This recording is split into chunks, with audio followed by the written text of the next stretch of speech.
The bases dropped on Friday, January 18th in Atlanta, Georgia. Soccer Down here is live on the air for a Friday Flashback edition. Your Friday Flashback question is, who are the four faces on your American soccer Mount Rushmore? Yes, that's very open-ended and can take you into many different directions, and that was the whole point. So is it your four top American players? Is it top women's players? Is it top men's players? Is it the builders? Is it commissioners? Is it coaches? Is it administrators? You can go in any direction you want. That's what we're here for. We'll talk about it throughout the show. Percy Herrera wins the artwork contest, though, with his Mount Rushmore of Joseph, Tito, LGP, and Miggy. For throwing that together before he walked into work, that's pretty good work, Percy. I'm impressed. Complete with crown on LGP. Yes. Well, you got to have the crown. I mean, that's just part of the deal. All right. Lots of stuff to get into today, and we'll talk Mount Rushmore as we go. Yes, the Mount Rushmore conversation, you are limited to four people. It's Mount Rushmore has four faces on it. We're not changing the way the mountain is done to have five or six or whatever. It's four. John, it's four. What can I say? I had five on my list initially, and I'm seeing the list of what folks are bringing in, and I'm sitting there going, ooh, that's a good one. Ooh, that's a good one, too. Ooh, that's a good one. But I'm going to have to obviously stick with the first four that I wrote down. Four. Quattro, sir. It has to be that. All right. Lots of stuff to get into, though, and let's look around at what's going on in MLS and the American soccer universe as we go. Interesting stuff out of Seattle, and everybody has gone insane about this on Reddit. I haven't seen quite as much on Twitter, but they have a new kit sponsor. It's Zulily. Is that the correct pronunciation? First syllable, Zulily. Zulily. Okay. Zulily. They are a Seattle-based online retailer. What I kind of dig about this is the Sounders and the Seattle Reign of the NWSL are two separate businesses, two separate ownership groups. They're not linked like the Timbers and the Thorns or RSL and the Utah Royals or Houston Dynamo and the Dash or Orlando Pride and Orlando City. But they work together on this, and that's really cool that now Zulily will be on the front of the Sounders jerseys and the Seattle Reign jerseys. Bill Predmore, the owner of the Reign, specifically thanked Adrian Hanauer of the Sounders for making that deal happen. Zulily their audience is described as young, tech-savvy mothers. Why would they go on the front of an MLS shirt? Maybe that female fan base in Major League Soccer is a little bit bigger than you might think. It's this company was purchased in 2015 for $2.6 billion. Pretty big deal.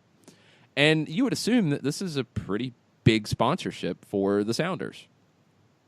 Why is everybody so upset? Because they don't like the font of the Zulily logo on the front of the shirt? Is that really what it is? Did they just love Xbox and would rather have that on the front of the shirt even if the team doesn't make as much money? I don't know. I was a little baffled by all of the outrage, John. Outrage. Yeah, outrage over font. Okay, so it was flowing cursive. Well. Do you really think it's about the font? Oh, no. Look, sponsors are always looking for ways to sit there and get their name out there. Teams are always looking for sponsors for their product. And it just so happened that Zulily, a local, massive, mega-billion-dollar business, decided that they wanted to attach their cursive to the front of the Seattle Sounders kit. What they do should have no bearing on their support for a team, even though I know in this day and age, some folks get their feathers ruffled for the absolutely wrong reasons. Zulily wanted to do it. They're being a part of the local community. So it's cursive, and it's a little flowy when it comes to writing it. It's not a standard cursive Z. There are. Let's be real here, because I don't think the cursive has anything to do with it. I think that's I don't think so either. No, I think that's an easy excuse. Personally, just liking logos and whatnot, I liked Zulily's older logo, which they are going to the current logo that's going to be on the Sounders and Reign jerseys. That's what they're moving towards. I like the other one a little bit better. That's just my style preference, but the logo has nothing to do with it. There's a lot of people bent out of shape about a company that is, again, their audience is, quote, young, tech-savvy mothers. This is a company that is... I think the way they kind of got started is they offered lots of deals from emerging companies and new companies on products for kids, young kids, toddlers, and that's where they've grown. QVC, one of their channels, bought it for $2.6 billion a few years ago. This is a big local company that is investing in their local teams and investing probably in a very big way, because Major League Soccer investment is it's larger numbers are required every year to get that shirt sponsor. So I think to be upset about it because it's a company that is geared towards women is nuts and ridiculous. And when you're in the stadium, Sounders fans, and this goes for everybody because it could happen to a lot of different fan bases. When you're in the stadium, look around and realize how many women are in that stadium with you, with the jersey on, with the hat on, with the beanie on, whatever it is, cheering for all of y'all's team. It's ridiculous. It's silly to get bent out of shape about it because it is Zulily and not Xbox or Microsoft. Sounds like Zulily outbid them and wanted to pony up more money for your team to potentially go sign better players, potentially invest more in the academy, potentially do more community activations. It's a sponsor. It's a company that, in the grand scheme of things, when you're looking at companies you would have a problem supporting, this is a pretty difficult one to have an issue with. Really? You're really looking for something here? I'm blown away by the negative reaction here, and I think it's a shame. I think this is a great partnership for Seattle, and the involvement of the Reign in the deal is the kicker for me. That was something that the Sounders didn't have to do. Because, look, we all know that the business end of this for Zulily is to be on the front of the Sounders shirt. The Reign shirt's a nice throw-in, and it's a good addition, and the Reign will benefit from this financially as well, I would assume. But the business of it, the exposure of it, is going to be on the front of that Seattle Sounders shirt. To include the Reign in this and make it inclusive for both, that's a really great move by the Sounders. And I think the whole thing is a smart play, both financially but also being forward-thinking about growing your fan base. I think it's a great move by the Sounders. No doubt. And you look at what Zulily did coming out of the blocks yesterday, and they donated, I want to say it was $26,000. They're committing $26,000 to pediatric cancer research at Seattle Children's as a part of this whole thing. Zulily Sounders matching $26,000 funds each towards Strong Against Cancer as a part of this whole dynamic. And I see zero wrong with this relationship. I mean, you look at what Zulily did when they started. Their initial focus was children's apparel. How do you not understand what they're trying to do is impact every part of what's going on? If it's children's clothes, it's women's clothes, it's whatever. They're trying to be a great local impact. And they're doing it, and they're also putting their name on the front of a kit. It's billion-dollar e-commerce. It's just what they are. So the mere fact that it's Zulily and not Xbox, or Zulily and not Microsoft, To me, it shouldn't matter. If they want to be a good corporate steward, they want to be a good local steward, they want to be a part of it with the Reign and the Sounders. I see no big deal in this. To me, this was a no-brainer for them and a great relationship and a great idea. Bottom line for me, end of story, end of sentence. Yeah, I mean, I know it's different because you're having this logo on the front of your shirt. So you're not looking at it the same way you would look at somebody who buys the signboard around the stadium, buys advertising in the stadium, buys a commercial on the team broadcast. You're looking at it a little bit differently, sure, but you really shouldn't, because that's what it is at the end of the day. And I think Zulily is really working hard here to leverage this for the community. The other thing that's great about it, and they deserve credit for, is they're doing a free jersey giveaway to season ticket holders. I think they're giving away like 260 jerseys, like one a day for a certain period of time. But the funny thing is when you read the disclaimer in it, they get a little shot at the Timbers in it, which is great. No purchase necessary, void where prohibited, must be 18 years or older, and a legal resident of the state of Washington, less than that portion lying within 75 miles of the city of Portland. Like it. That's pretty cool. Nice. Yeah, it's reading the Sounders Reddit and seeing some on other social media. It's surprising, but it is what it is.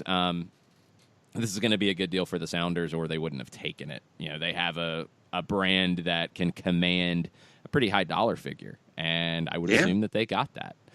Other jersey sponsor that's out there and should be announced next week, according to Guillermo Rivera of The Athletic, Chicago Fire will have Motorola on the front of their shirt going forward.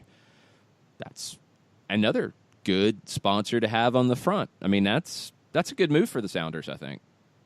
Or for the Fire, sorry. For the Fire, yeah. No, I think that I wonder what, Motorola. I mean, for Motorola, we know we've seen them across the board in a bunch of I've seen them on other soccer kits around the world and things like that. So for me, Motorola to be jumping into the American market and putting it in a major market like Chicago, once again, it's a no-brainer for me. I'd love to know what the relationship was. I mean, going back to Seattle real quick, the major honcho for Zulily said, guy didn't play soccer, but he's got two young daughters that play soccer, and they attended games, and they thought it was a unique opportunity to brand in the market. And so I want to see where Motorola is concerned. I want to see what they're looking at when it comes to the Midwest with this new relationship. Yeah, it's wild. I mean, 5 years ago, I don't know if you were getting these kind of deals, and they're very different deals. I mean, Motorola's a big name. Believe, aren't they under the parent company of Lenovo now? I can't remember how all that breaks down. If it's Motorola, Lenovo's under them. If it's Motorola in the Lenovo company, whatever. You're talking big-time company right there. And then the opposite, Zulily, I mean, it's big-time company, but also very localized to the Seattle market. So you're getting kind of that best of both worlds. These are good moves for Major League Soccer. And we talk a lot about the growth and where the league's come from and where it's going. These are the types of moves that push the league forward. These are both high-profile moves in very different ways on those jersey sponsorships. Now, my question is, I believe it's next year that you're able to start adding a sponsorship on a sleeve, and that's another revenue category that has not been tapped in this league before. Who's going to jump into that first, and how different are those companies going to look as opposed to the front of the shirt? Because it's going to be a less lucrative sponsorship. So are you going to be able to do some different things with that sleeve sponsorship? I'll be really curious to see where that goes. Yeah. To answer your question, 2014, Google sold off Motorola Mobility to Lenovo for just under $3 billion. Okay. Yeah, small deal. Very small deal. Yeah. Nope. Yeah, what you got in your pocket, and you got some change. Yeah, seriously. So your Sounders Zulily shirts are out there now, and some people are riled up about it. Your Fire Motorola shirts will be out there shortly. The Fire will also be starting their preseason in Madrid, which is interesting. They're playing a Players Union team, which I have no idea how that works, and a second division team while they're in Spain for a training camp before coming back and going to the Carolina Challenge Cup. So kind of an interesting preseason schedule for the Fire. We'll see how everything goes for them, as all the other teams in the league are going to be hitting the field next week for training. Your CONCACAF Champions League teams training is underway this week. Atlanta United has been training. We've been checking in on everything coming out of that. We'll talk Atlanta United and all the latest from training after this. Stay with us. We'll be right back. The average time a resume spends on an HR manager's desk is 7 seconds, and most of them are tossed aside. Now imagine if one of those resumes belonged to Yasmin, who was living in a shelter, juggling 3 jobs. I had to be resilient. That's something that you can't teach. We rely so much on a resume, yet it could never tell the full story of someone who had to be independent and take initiative. And that's how I handle every project I get. Discover new ways to develop great talent at gradsoflife.org. Brought to you by Grads of Life and the Ad Council. We know that every driver is different, and a one-size policy does not fit all. That's why Country Financial offers a variety of discounts, so you get the coverage you need and the savings you deserve. From good driver to good student, multi-policy to multi-car, we've got a discount to suit every driver. Call Jason Wright at 678-568-6871 today to see what you could save. On Facebook at Jason Wright Agency, or by phone at 678-568-6871. Discounts vary by state. Policies issued by Country Mutual Insurance Company, Country Preferred Insurance Company, or Country Casualty Insurance Company, Bloomington, Illinois.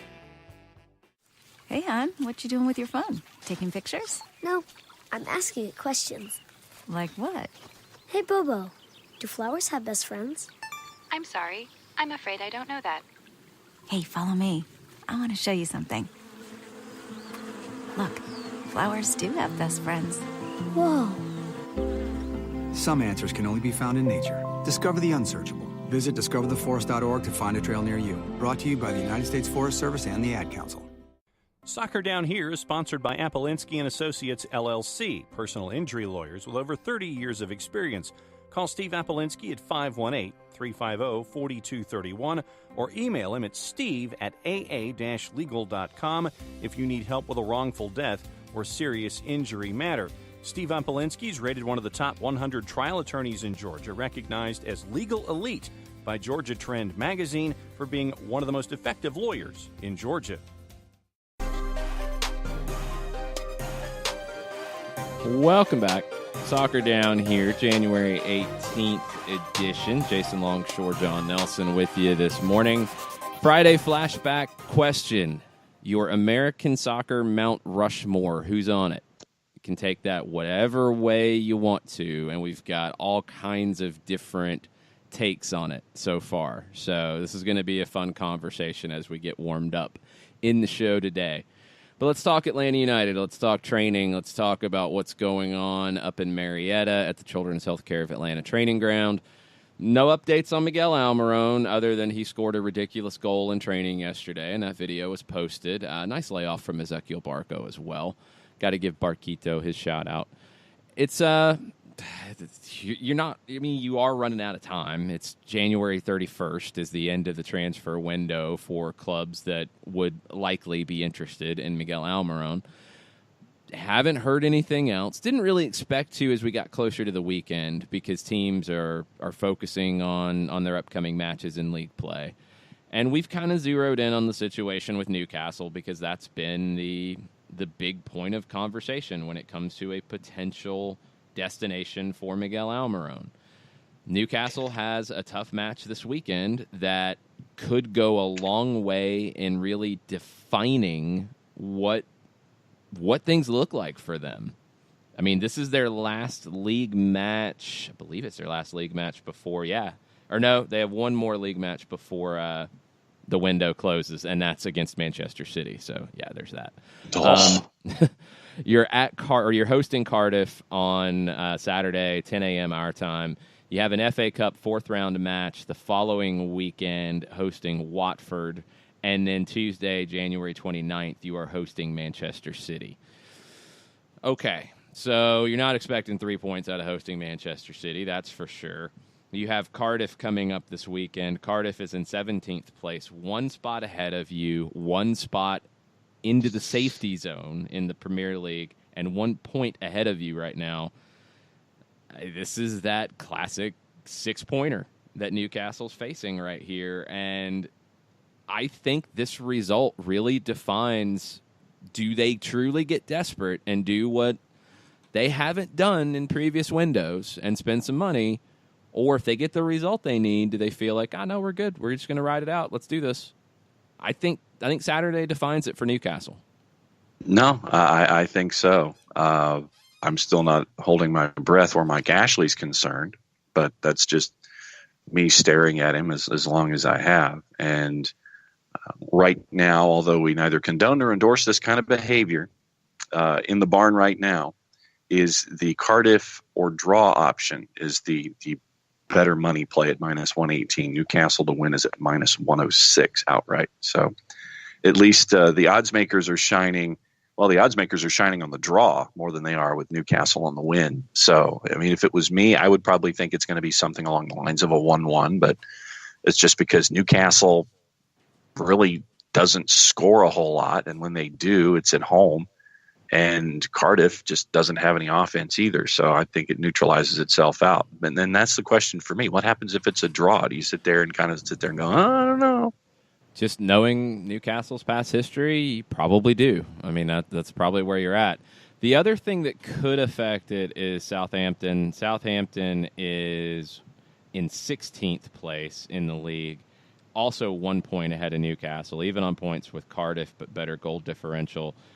They have 2 matches left before the window closes. They host Everton and host Crystal Palace. Those are both winnable matches at home for Southampton, and that could create even more space between Newcastle and safety.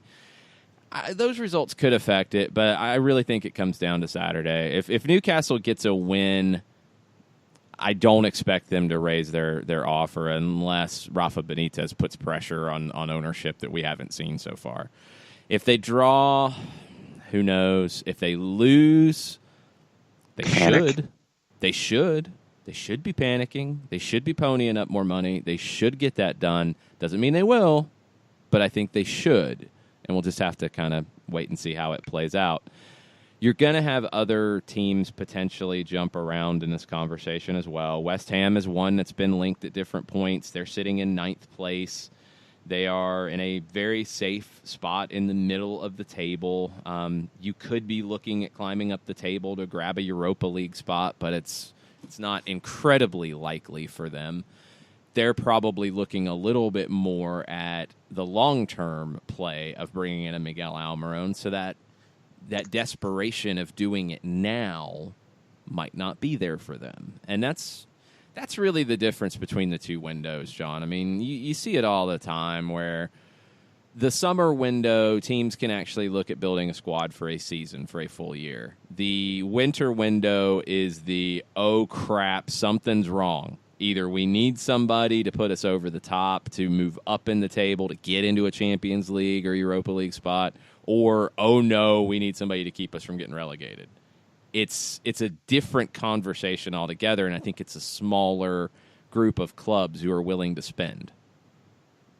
And really, when you're looking at West Ham, it's your share of the TV revenue, which is dependent on where you finish in the table. And how much of a difference is there in that? I mean, how much is a spot worth? I mean, just there's a difference. I don't know. We'll catch it before we get to the next break. Don't worry about it right here. It's a difference. I don't know how big of a difference it is. I don't know if that's not the same desperation as avoiding relegation. You know, it's not going to drive you to go spend a bunch of money to move up a spot, I don't think. Now, moving up 2, 3, 4 spots, that's a whole nother conversation. But West Ham's in a different spot, and West Ham's in a spot where they're probably not as likely to get into a bidding war right now, unless they've just identified Miguel Almiron as the player, and if the number gets to a certain spot from Newcastle, who is desperate or should be desperate, maybe West Ham says, you know what, we're going to go ahead and do this. Let's just get it done. West Ham is better off financially and more willing to do it, it seems like, and they might have a need if they are shipping some players out, as has been rumored. To give you a bit of an idea, just the merit money alone, it's for the 2017-2018 season, it was just under £2 million per place that you finished in the table. So, I mean, when you're looking at spending $30 million to move up spots to earn an extra $2 million for each spot you move up, there's no desperation there. But when it comes to total payout, it's way out of control. I mean, to give you an idea, West Ham. Yeah.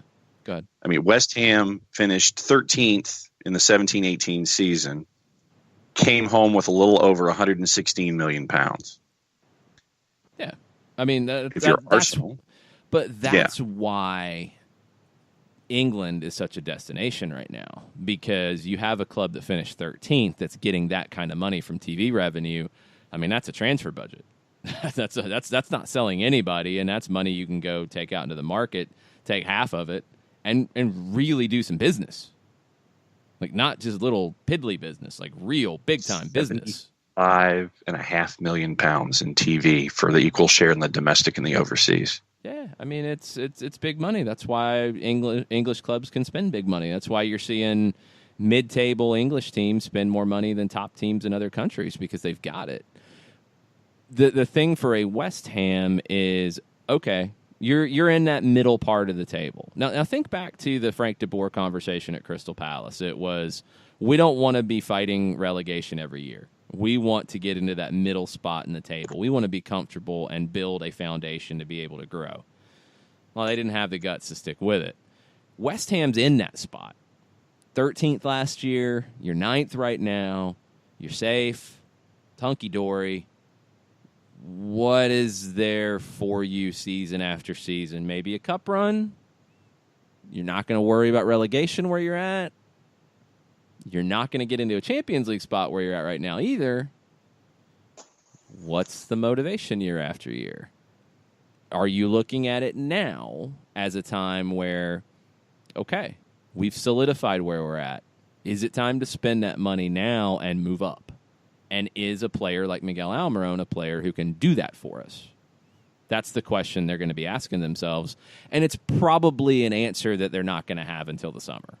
And that's the important part of this, is a club like West Ham has no desperation attached to them in making a move now, unless they've identified the player, they like the player, they think he would make a difference for them, and they worry about losing him. That would be the only desperation that would be attached to West Ham. It's not about club survival or riches for the club or achievements for the club in getting into a European competition. And right now, if you're looking at West Ham from the outside, there are 3 players who may or may not be on their way out the door, which might necessitate bringing in a Miguel Almiron, Marko Arnautovic, and then the Obiang and Chicharito are looking at exiting. And what positions are we talking about here? I think Obiang was the midfielder, and then you had Chicharito and Arnautovic, who were more midfielder/forward types. So, I mean, Chicharito is definitely forward. You got a couple other attacking midfielders. Yeah, I mean, that's a spot where Miguel Almiron's going to fit in. Is he going to fit in and start playing straight away? Does he have to if you're West Ham? Can you bring him over and give him some time to get acclimated to a different style, different management? West Ham can. They could do that if they so choose. And maybe what affects it for a West Ham is not so much desperation in staying up or desperation, as we had talked about with a Real Betis trying to get into a Champions League spot. It's an ability to spend because of what you could bring in on 3 guys going out. Because then you're going to have an influx of money that you might not have expected, and you can say, you know what, we can go ahead and make this move and get them in now, so next season they're in a great spot. Yeah, Arnautovic and Chicharito forwards, and Pedro Obiang is the midfielder of the 3. There you go. If there's any West Ham fans out there, let us know if you think Miguel Almiron would benefit your team and how he would fit in, if he would work with the system there well. It's going to go down late. I think this window is probably more geared to those late deals because of how things can shift. I mean, we're talking schedules that go down to games on January 30th, and things could change in where you are at that point. If it's a West Ham, these other deals could go down kind of late in the window. Then it's, oh, okay, we've got cash to spend. Where are we going to go with this? Are we going to go to the market and spend it? You know, these things will happen. So just, again, to reiterate, because I still see and I appreciate the creativity, but you're really down to two options if you're Atlanta United, and it's going to be if Pity Martinez is coming in, and we're all assuming that that's going to happen because of all of the reporting out of Argentina that has been done, including the league and River Plate, and everybody saying it's done. If that's the case, you're down to two options. It's transferring Miguel Almiron out now, or loaning Ezequiel Barco out now for a short period of time to create a designated player spot. There's just not another way. So here's your timeline. January 31st is the close of the transfer window for major leagues in Europe. Portugal's a couple days later. I don't think they come into play unless you're talking Plan B, which would be the loan option for a Barco. Other loan destinations, which are more likely for Barco, would be Argentina, where that window closes February 20th, or Brazil, where that window closes in April. So it really is a bit of a flow chart here. It is a bit of a, not quite a choose-your-own-adventure book, because this has been an adventure enough, but it is a, can you transfer Miguel Almiron before January 31st? Yes? Okay, you have a spot. No? Okay, Plan B is then find a loan destination for Ezequiel Barco, and that's what you're down to. Because you're not going to loan Miguel, you're not going to loan Joseph or Pity. We get it. It's really simple when you get down to it, and I think sometimes we're all overcomplicating it. I think it's one of the two things. And on the transfer side, we just have to wait and see who could come into play, how it's going to go down. There could be a team making a late run around on the outside lane. It could happen. Could be a team on the continent that we haven't really heard any specifics about. Miguel Almiron's agent did hint at other clubs being interested. So is there a club interested enough to pull a deal before January 31st? We'll have to wait and see. But this looks like it's something that will go down pretty late. And Miguel right now is training well. Goal he scored yesterday was looking pretty good. I have not heard of any inkling from Almiron or his agent that there's any problem right now. Everybody seems to be on the same page moving forward. And that's where it's at. That's the business. That's the business of the game. Yeah, when you get to the last day of the transfer window, it is basically a national holiday in England. And it's like trade deadline day and a couple of other sports here in the United States, amplified 11 billion in England. And if you have nothing going on the last day of January and you find a way to watch Sky Sports News that entire day, it is engrossing television. And I admit, I will raise my hand and sit here and say that I have been locked into Sky Sports News when I can find it on the deadline day aspect of the whole thing, because you got to keep your head on a swivel, and it's a fun watch, although it's a maddening watch if you're a fan of a team or a player that's involved. Yeah, there's a very good chance we will have some kind of deadline day something. Yeah. Oh, yeah. It's looking like it could go down to it. So other stuff on the Atlanta front before we take a break. Great piece over at the Atlanta Journal-Constitution from our friend Doug Robertson, who we'll get on next week to catch up with him as preseason's underway. Doug talked to Julian Gressel about hopes of a new contract, and Gressel was quoted as saying, "I'm focusing on playing and let my agent and the club work it out. No deadline for a new deal." He's in that spot where he came in and had guaranteed compensation last year of $111,000 plus. He had has a 1-year option following 2019, which would be a raise, but we don't know what the 2019 number is. The 2020 number on the option would be a raise. Don't know how significant. you're at that stage where, okay, it's time to talk, because as Gressel has said, he enjoys it here. He wants to be here, but the agent and the club have to work this out, and you have to figure out how to fit numbers under caps. And, would Gressel move into a category of needing some allocation money to buy it down to fit under a cap? It's definitely possible. You're talking about a rookie of the year. You're talking about a guy with 14 assists last season. It's a spot where his versatility as well. I mean, he said to Doug in the first couple of days of training under DeBoer, Gressel's already been used at several positions. We've seen that as well under Tata Martino, and that has a lot of value to it. So Gressel in a new deal will be a conversation. There's a lot of time on it because you have this season, you have the option going into 20. There's no deadline here at this point, but the longer it goes, the more you wonder, okay, how's it going to play out? But Julian Gressel has outperformed, I think, every cent of his initial rookie deal, and now you're down to your second contract, which can be a tricky negotiation sometimes. And, if something happens way ahead of time, more power to it. You it makes it a lot easier when it happens, for sure. Yeah. But, you look at the Joseph example, okay, all right, so things happen a lot sooner, and if it happens and you get the harmonic convergence of the hands shaking and agents agreeing and front offices agreeing, then it happens. But, it just depends on where negotiations are at any given point. Are they humming along? Are we just going to table it? So, I mean, negotiations, they take a bunch of different directions. So it's out there in the ether. So it is something that is going to be discussed to a certain level between now and the end of the line, whenever that is.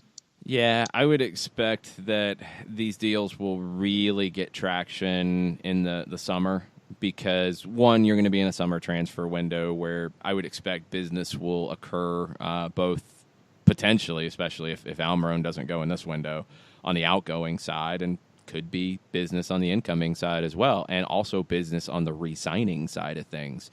That'll give Frank DeBoer some time to evaluate and to see players with his own eyes and see how they adjust to him and what he thinks of them. I think that's probably where you're at. Joseph is a special case, obviously, with what he's done. But everybody else, I'd be surprised if there's a deal earlier than that. You never know, especially if it gives you some cap flexibility or allows you to work some things out. But probably summer is where you'll start to see some of these things go down. And as we said yesterday, you have a lot of guys who've been here for 2 years now and going into year 3 on the contract, and either it's the final year of the contract or you're in an option year or there's an option after this year. So a lot of decisions will have to be made with this stellar roster that was built from day one. One decision is a rumor that popped up right at the end of the show yesterday, and Medio Tiempo in Mexico had it about Club America identifying some MLS talents for their transfer list, and one of them was Tito Villalba, another was Kaku from the New York Red Bulls. A lot of reported leads and maybes, and it's a list, so it's pretty broad, and I don't know how much detail there truly is to it at this point. But in that article, there was a mention of a valuation placed on Villalba by the club at $6 million, and I don't think the offer was near that yet. Everybody has a price. We talked about it a little bit earlier with Tafka's hot take that he had about Villalba going for, I think it was 8 figures in the summer window. Anything's possible. And that's the nature of where MLS is right now. And I don't think it's a bad place. You're in a spot where the level of players you're bringing in is better than ever before. But also, the flip side of that is the interest in your players is higher than ever before. And this is before an Almiron deal that will change the way the league is viewed. If it happens now, if it happens in the summer, it will change the way the league is viewed. And I don't think there is any hurt to the team or the league if the deal has to wait till the summer. I think that's a big-time reach by some folks that are trying to put that out there, that Atlanta United or Atlanta United's mission or the business plan or the model or the league's stature or any of those things would be damaged if you don't do a deal here. That feels like you're trying to force it for a lower number on Al Marone. That happens in the summer, happens in the summer. It's fine. But that's where the league is. Al Marone's going to go for big money. That's going to change it next. But you've already had Alphonso Davies go. You have Tyler Adams going potentially right into the 18 at RB Leipzig. You have Weston McKennie, who started in an MLS academy, left before signing a deal, and now there's rumors of a $20 million move for him to Liverpool potentially. It's discussion at this stage, but that's the type of discussion about MLS-produced players, MLS players, American players, that is so different than it was a few years ago. So now MLS is part of that world soccer market. One of the byproducts of that is going to be a player like a Tito Villalba, who has played very well, a guy who has battled some injuries, a guy who has been a fan favorite, but a guy who is also probably wanting more playing time than he's had in the last season, being in demand. It's not a bad thing. It's not a bad thing at all. That's what happens. Doesn't mean he goes, doesn't mean he stays. You don't know until an offer is truly made. And that's something that Darren Eales, always, reminds us all of.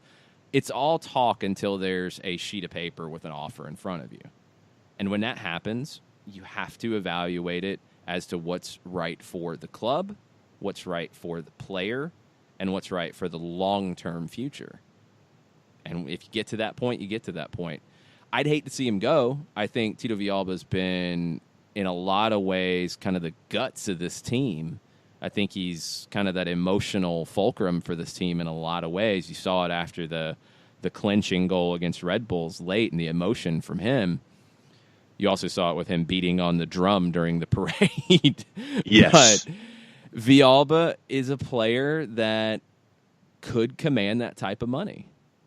I'd be intrigued to see what kind of offer could happen here. That's the new world you're in. And that's the new world you're in if you're in MLS. And you have to look at things both in acquisition, in both in import and in export, because you're going to have to do both to continue to be successful. Yeah, you mentioned acquisition. For me, it's acquisition and composition. And, all right, people are now looking at you on a worldwide stage. Your players are in demand. Your players are under magnifying glasses. You're going to have teams allegedly kick the tires. Reportedly kicking the tires. Yeah, I think there that were was three the word that was reportedlies. used. Yes. 3 reportedlies and about 8 lines of copy. But bottom line, success means that you are an attractive target for other teams in other places who want to be successful in their spheres. That means that your players are going to be looked at. Your players are going to be sought. Your players are going to be offered things, possibly. Your agents are going to be having conversations. It is the new world that we face here in Atlanta at SDH HQ because of the successes of Atlanta United and what have been built. That's where you're at. And don't think that potentially these two things, interest in Villalba and talk of a new deal for Gressel, these are the types of decisions that do get linked in some ways. You have to think about re-signing a player in the overall depth chart and overall structure of your roster. You have to think about selling a player in that same vein. So this is definitely where you're at, and I think it's only going to increase. And this is a good thing for the league. It's a tough hit from an emotional level. If you're a fan, completely understand that. But that's the business. And that's where you're at for these players and these clubs. You have to be active in the market to be successful. And Atlanta United will be. That's abundantly clear. They'll be active on both sides of it. I hope the rest of the league understands this new world. And that's what we'll see with rumors of deals like Kaku being linked to Club America, like Albert Ellis being linked to Fenerbahce in Turkey. Players of that stature, which is a similar level of where Tito Villalba is in this league. Do they stay or do they go? Do they sign a deal to stay? Do they decide to chase it and go? How do the clubs handle it? What kind of return do you get if you decide to make a sale? This is where you're at. These are the conversations that are new for this league, and they're pretty exciting. I mean, it is that new step, and I don't know if it's MLS 3.5, MLS 4.0. I don't know exactly, but it is a new development, and it's something that the league will have to get right as it continues to grow if it wants to continue to do that. Let's take a break. Let's come back. We'll get into your Friday flashback Mount Rushmores of American soccer in hour number 2. So you've still got some time to submit there. We'll get into some other news and rumors around the league after this. Sweet strawberry icing. You're in Goodwill, and just past that vintage denim jacket you spot miniature donut earrings. You lean in. Ah, that's the scent of shopping success. Because at Goodwill, every item you buy funds local job training and more. So bring home those donut earrings and bring home so much good to your community. Goodwill. Bring good home. Brought to you by Goodwill and the Ad Council. Soccer Down Here is sponsored by Apolinsky & Associates, LLC, personal injury lawyers with over 30 years of experience. Call Steve Apolinsky at 518-350-4231 or email him at steve@aa-legal.com if you need help with a wrongful death or serious injury matter. Steve Apolinsky is rated one of the top 100 trial attorneys in Georgia, recognized as legal elite by Georgia Trend magazine for being one of the most effective lawyers in Georgia. Hamilton was adopted from a rescue in 2008. He really likes to be around people. I get out my mat and I'm doing a downward dog and he's underneath. He's quite the pug about town. He gets invited to a lot of parties. He knows he's a pretty big deal. Look at this little face. How could you not love him? Hamilton the Pug, Instagram star, and shelter pet.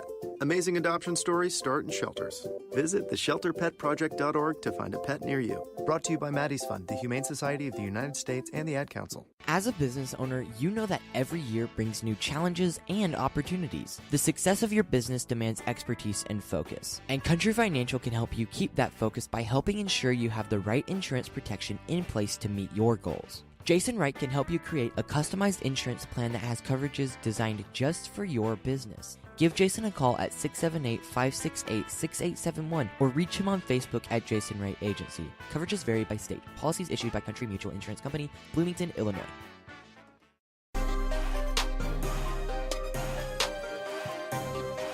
Welcome back. Soccer Down Here, January 18th edition.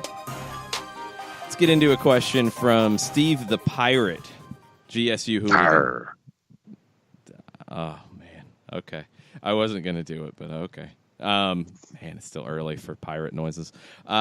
Steve asks, would it make more sense to loan Almiron instead of Barco if we can't sell Miguel? Barco is a part of the team's short to midterm plans, and Frank de Boer would probably want to oversee his development firsthand, would give skeptical EPL teams a chance to try before buying.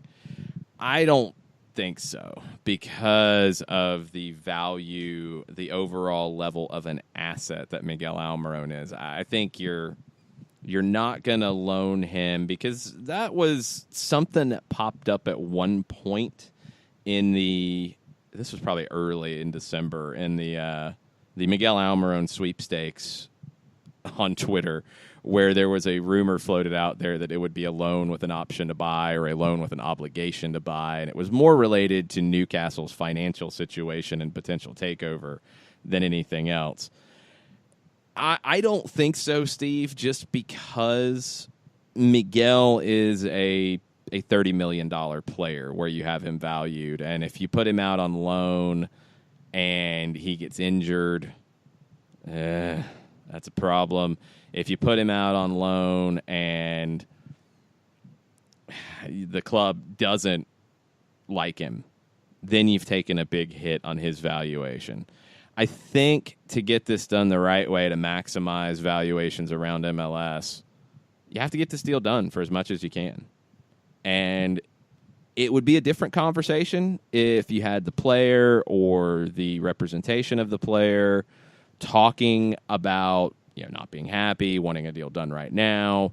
You're not getting that here. So I think you have a little bit of room to wait till the summer if that's the right deal. The flip side on Barco's development is he's in a different spot, in my opinion, than a young academy player that you want to see their development firsthand up to a certain point. Barco is not a finished product, but Barco is a guy who, has won the Copa Sudamericana. He's played at very high levels.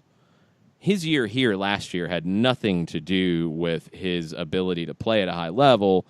It was a lot of transition to a new team, new league, new country, being a teenager and doing all of that, the pressure associated with it, all that factored in. I don't think there was any issue of his ability.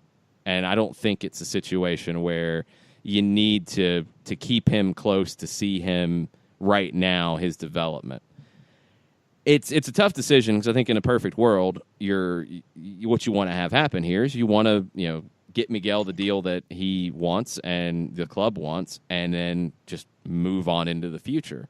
You might have to wait 6 months to do that. And if Barco has to go on a short-term loan to do it, and especially a loan that would cover the first half of the year, which would cover the U20 World Cup, which you would love to see Ezequiel Barco as part of, maybe it all works out for the best, especially if that loan is back to an Argentine club where he's closer to the U20 stuff. And part of the deal is, yes, he's going to be able to play for X club, whatever that club is, but he must be made available for every Argentine U20 call-up that he is brought into. And there's no debate about that. That could work out for the best in the long run for all concerned, if that's the route you have to take. I mean, for me, I would think that the short-term loan for an Ezequiel Barco would reinforce, if not slightly increase his transfer value down the line, as opposed to Miguel, where you have too much risk involved if he was to be the individual loaned out because of the rate that is being discussed currently when it comes to any potential transfer. It could. It's definitely a different conversation because of age and because of risk of hurting valuations. I think there's far more to risk on loaning Miguel as opposed to Barco at this stage. So I think that's your solution. I'd be surprised if it's a loan for Miguel, and if it was, I would assume that it would be mainly just for financial considerations. If it's a loan, kind of like the Joseph one here, where it's a loan with an obligation to buy as opposed to a loan with just an option that a team might take. If it's just moving where the transfer fee happens and what window it happens in, that's a different conversation. So we'll see. We'll see, but good question, Steve. We'll get into more of that as we go throughout the day. We're going to take a break, come back, wrap up hour number 1 after this. The average time a resume spends on an HR manager's desk is 7 seconds, and most of them are tossed aside. Now imagine if one of those resumes belonged to Yasmin, who was living in a shelter, juggling 3 jobs. I had to be resilient. That's something that you can't teach. We rely so much on a resume, yet it could never tell the full story of someone who had to be independent and take initiative. And that's how I handle every project I get. Discover new ways to develop great talent at gradsoflife.org. Brought to you by Grads of Life and the Ad Council. We know that every driver is different, and a one-size policy does not fit all. That's why Country Financial offers a variety of discounts, so you get the coverage you need and the savings you deserve. From good driver to good student, multi-policy to multi-car, we've got a discount to suit every driver. Call Jason Wright at 678-568-6871 today to see what you could save. On Facebook at Jason Wright Agency, or by phone at 678-568-6871. Discounts vary by state. Policies issued by Country Mutual Insurance Company, Country Preferred Insurance Company, or Country Casualty Insurance Company, Bloomington, Illinois. Hey, hon, what you doing with your phone? Taking pictures? No, I'm asking it questions. Like what? Hey, Bobo, do flowers have best friends? I'm sorry. I'm afraid I don't know that. Hey, follow me. I want to show you something. Look, flowers do have best friends. Whoa. Some answers can only be found in nature. Discover the unsearchable. Visit discovertheforest.org to find a trail near you. Brought to you by the United States Forest Service and the Ad Council. Soccer Down Here is sponsored by Apolinski & Associates, LLC, personal injury lawyers with over 30 years of experience. Call Steve Apolinski at 518-350-4231 or email him at steve@aa-legal.com if you need help with a wrongful death or serious injury matter. Steve Apolinski is rated one of the top 100 trial attorneys in Georgia, recognized as legal elite by Georgia Trend magazine for being one of the most effective lawyers in Georgia.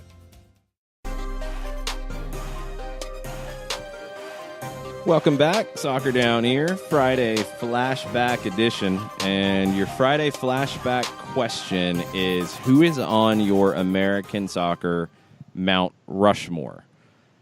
What's been intriguing to me as the submissions have come in is the different ways of looking at that question.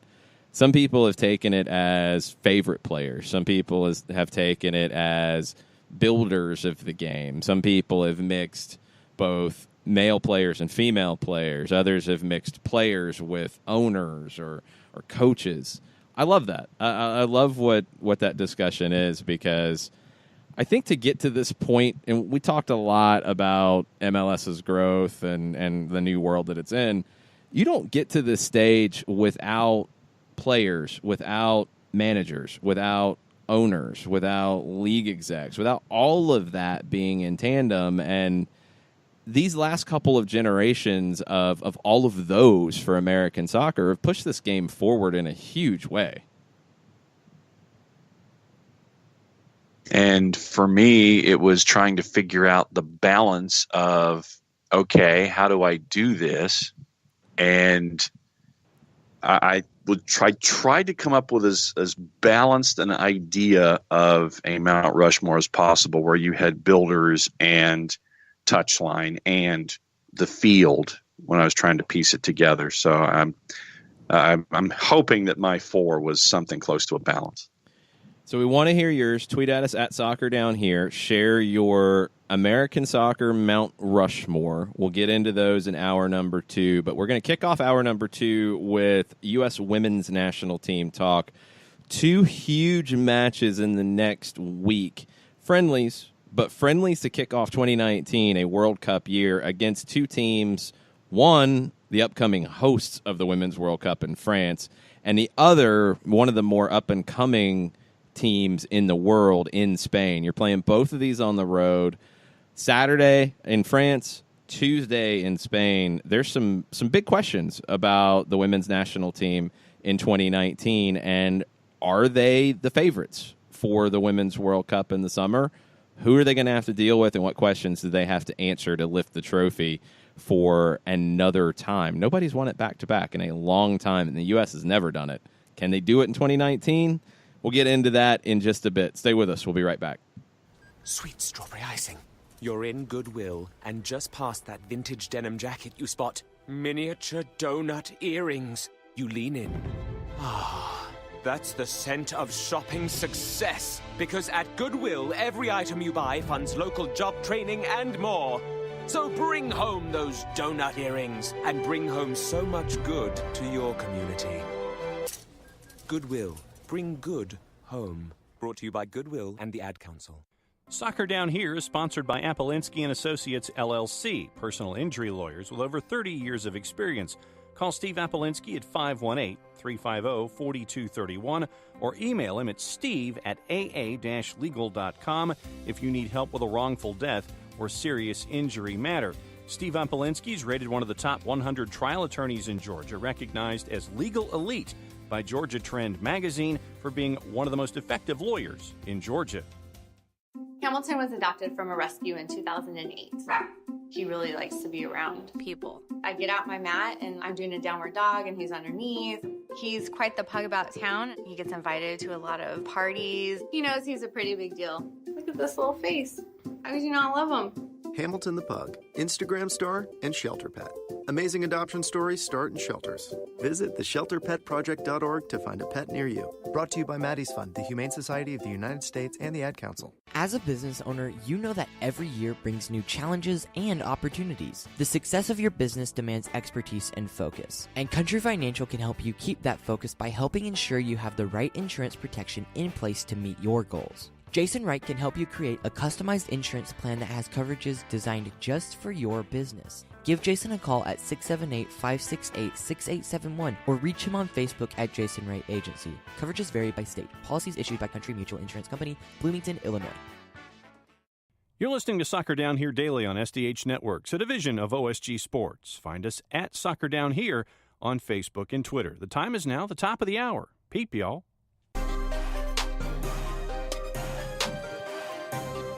Welcome back. Hour number 2 of Soccer Down Here, Friday, January 18th. It's a big weekend on the women's side. It's really kind of the kickoff to a huge year for the U.S. women's national team. It's a World Cup year, tournaments in France. We know the draw. It's a pretty comfortable draw for the U.S., but if things shake out the way everybody expects in the groups, you're looking at a potential quarterfinal in Paris against the hosts, France. Ooh. Yeah. And you get an early preview of that. Saturday, the U.S. women's national team facing France in a friendly before they go to Spain on Tuesday. There's a great piece by Caitlin Murray over at The Athletic ahead of these games with a lot of the questions facing the team this season.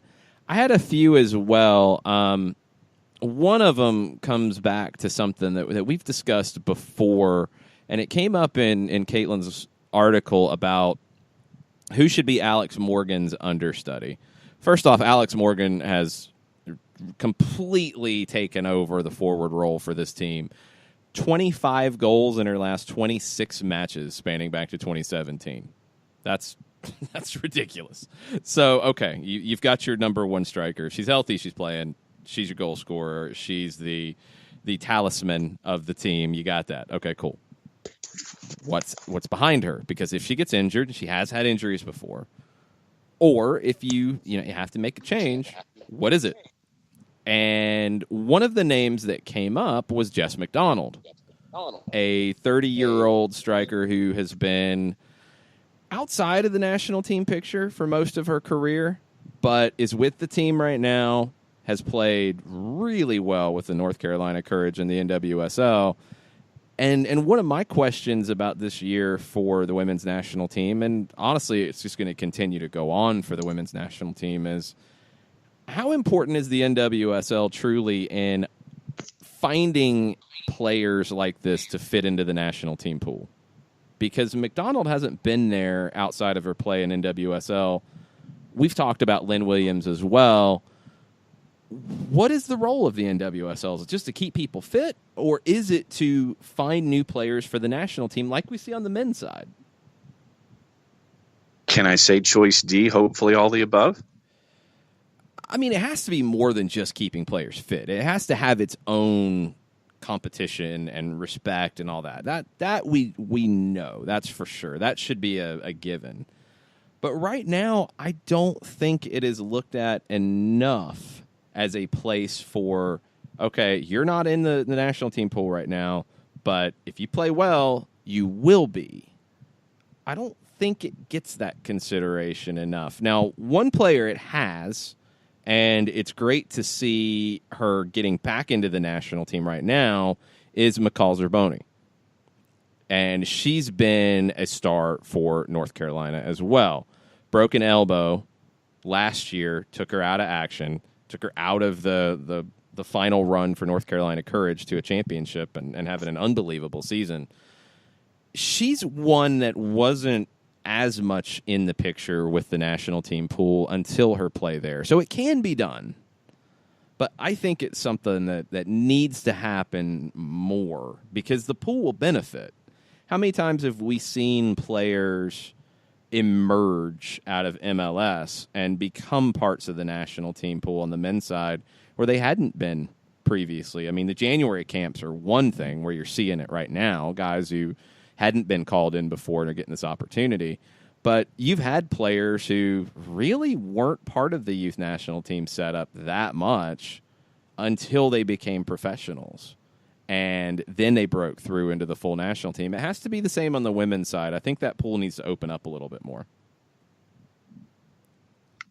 for me, would still love to see someone like a Lynn Williams. And we've seen her development from the NWSL. So I will bang that drum as loudly as humanly possible. And that's why I asked if choice D was appropriate, because you want to keep players in playing shape. So when you have these national team opportunities, that they're ready to hop in. But at the same time, I'd like to think that there's a place for someone like McCall Zerboni or a Lynn Williams, where they can develop and sit there and get on the landscape and get on everybody's radar and sit there and go, oh, okay, maybe this person deserves a shot. And that's what I've always thought, that professional leagues were there as a part of the deal anyway, regardless of what sport you're talking about. It's for those individuals who applied their trade and busted their chops and gotten to the most professional level of whatever sport they're in, and then finally getting exposed for whom they are. I mean, James Harden from the NBA is an example for me. It's like, okay, no one really knew a whole lot about him coming out of college, and he's developed into an insane talent in the NBA. And you have those same kind of opportunities regardless of sport. And I think that through the prism of the North Carolina Courage, I think that we've seen a lot of players develop and be ready for their national teams, regardless of who we're talking about, whether it's the U.S. or New Zealand or whomever. But I'd like to think that the NWSL should be both. Yeah, I think Williams is in an interesting conundrum. She should have been brought in friendlies before this, for sure. I don't think there's any question. And she's had limited caps, but not a true look. But at this stage, you should be in fine-tuning for your roster. And if Alex Morgan is your starter, and she should be, I mean, there's a little question about that. Your next question is, who is the understudy? Who's the backup? Is it Kristen Press? Is it Jess McDonald? Is it Carly Lloyd, who is kind of becoming that number 9, more of like a false 9 as she ages in her career? Williams is a possibility for that, but I think it's down to those 3. And I think McDonald, honestly, her teammate, is probably the better like for like in terms of mentality to Morgan, maybe a little bit more so than Williams. So Williams should have had her opportunities, and hopefully she'll get them after the World Cup when you start going into an Olympic year, where sometimes you do see some turnover in the roster at that stage. But I think McDonald could be one of the surprises here to make that roster and jump in to the national team pool. The other question I had was, Rose Lavelle, is this the breakout star of 2019 on the women's side? We know Alex Morgan is going to get a lot of the hype, and she should. She's the goal scorer on the team. We know Carly Lloyd's going to get attention because it's her last World Cup, because of what happened in 2015. We know Megan Rapinoe is going to get a lot of attention. Tobin Heath as well, to a slightly lesser extent. But is Rose Lavelle that breakout star? Because you always see one. You always see a surprise in a World Cup year if it goes well. I feel like Lavelle, especially if she's going to be the playmaker here, she could be the one that people are like, wow, who's that? And that's the fun of those of us who are casual watchers, or those who pay attention. It's like, okay, who's that individual? And I hope that it's someone, if it's Rose, fantastic, because I want her to get her due, and I want her to get her reps, and I want her to get what is coming to her with everything that she's been able to be and what she's been able to develop. So like you, I'm looking at someone like Rose. Off the top of my head, I don't know who those other possible surprises or pleasant surprises or breakouts could be, but I think that Rose is right there at the top of the list. Yeah, tomorrow the game is at 2:30 Eastern. It's on FS1. It's on Univision Deportes as well. This is just a massive kickoff to the year for the women's national team, and they've had unbelievable success and results. It's a little harder, I think, to judge sometimes because you have so many friendlies and which friendlies are more meaningful than others, and you try to create some cup competition as well. But this one, against a team that you could very easily see in a knockout round at the World Cup. This is big. I mean, France is ranked number 3 in the world right now. They're hosting the tournaments. That makes them a favorite automatically, let alone they're ranked number 3. They have not lost in France since the beginning of 2016. This is a great test.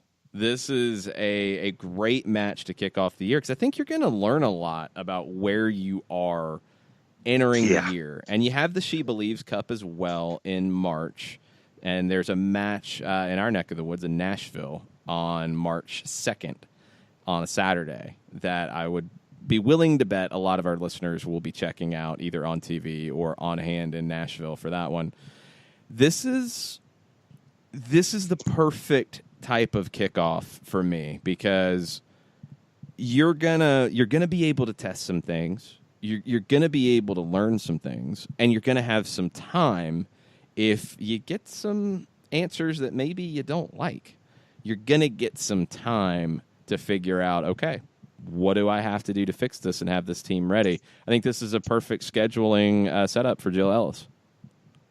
Yeah, and I think that in a year where you have players who are on the back 9 of their national careers and you want to see where they are, and at the same time you want to see who those players are who will be taking those positions. You want to see, okay, what can I get out of Carly Lloyd? What's the best thing to do with her when it comes to this particular run? I think that you want to challenge yourself off the top as opposed to learning those answers when it's too late. And a lot of folks I know, when it comes to their philosophy, they like to build themselves into a schedule. But I think that if you build yourself into a schedule, to me, that means that you're comfortable with where you are and you don't have any questions and you can afford to do that. I don't think that the women's national team is in a position to do that if they want to be playing in the last matches of the year when it comes to chasing after titles. I think you want the answers now so you can address the issues now so you're not caught in a situation where you're in a quarterfinal with a host team and you get bumped. And then you have more questions than you do answers. I think that if you want the results that everybody knows you want, I think you want to find out those answers early. Definitely. Your World Cup journey kicks off on June 11th for the U.S. women's national team against Thailand. Before that, your first 5 matches of the year, France on Saturday, 2:30 kick on FS1. Tuesday, 2:30 kick against Spain on the road. That's on ESPN2. Then the She Believes Cup. First match is against Japan. Powerhouse as always. That is in Chester, PA at Talon Energy Stadium on February 27th. March 2nd against England at Nissan Stadium in Nashville. And March 5th against Brazil in Tampa at Raymond James Stadium. 5 big opponents in your first 5 matches that will take you up to 3 months away from the tournament. That's outstanding scheduling and outstanding preparation. So we'll have a great sense of where the women's national team is after these first 2 games in Europe and then after the She Believes Cup, and we'll be talking about it as we go. Next week, after these 2 games, so after the game on Tuesday, we will have our first women's soccer show, and that's going to become a weekly show here on the SDH network. That will kick off middle of next week. It'll probably go out on Thursday is the plan at the moment. So stay tuned, but we'll wrap up and we'll talk about the game in France, the game in Spain, some of the questions that Caitlin Murray had in her great piece at The Athletic, see if we get any answers. And then what questions do we have coming out of these 2? That's what we'll discuss this week on our women's soccer show. Be on the lookout on Thursday for that. Let's take a break. Let's get into the Mount Rushmore question. Your American soccer Mount Rushmore. However you choose to answer that question, tweet it at us at Soccer Down Here. We'll start talking about those next. The average time a resume spends on an HR manager's desk is 7 seconds, and most of them are tossed aside. Now imagine if one of those resumes belonged to Yasmin, who was living in a shelter, juggling 3 jobs. I had to be resilient. That's something that you can't teach. We rely so much on a resume, Yet it could never tell the full story of someone who Had to be independent and take initiative, and that's how I handle every project I get. Discover new ways to develop great talent at gradsoflife.org. Brought to you by Grads of Life and the Ad Council. We know that every driver is different, and a one-size policy does not fit all. That's why Country Financial offers a variety of discounts, so you get the coverage you need and the savings you deserve. From good driver to good student, multi-policy to multi-car, we've got a discount to suit every driver. Call Jason Wright at 678-568-6871 today to see what you could save. On Facebook at Jason Wright Agency or by phone at 678-568-6871. Discounts vary by state. Policies issued by Country Mutual Insurance Company, Country Preferred Insurance Company, or Country Casualty Insurance Company, Bloomington, Illinois. Hey, hon, what you doing with your phone? Taking pictures? No, I'm asking it questions. Like what? Hey, Bobo, do flowers have best friends? I'm sorry. I'm afraid I don't know that. Hey, follow me. I want to show you something. Look, flowers do have best friends. Whoa. Some answers can only be found in nature. Discover the unsearchable. Visit discovertheforest.org to find a trail near you. Brought to you by the United States Forest Service and the Ad Council. Soccer Down Here is sponsored by Appolinsky & Associates, LLC, personal injury lawyers with over 30 years of experience. Call Steve Appolinsky at 518-350-4231 or email him at steve@aa-legal.com if you need help with a wrongful death or serious injury matter.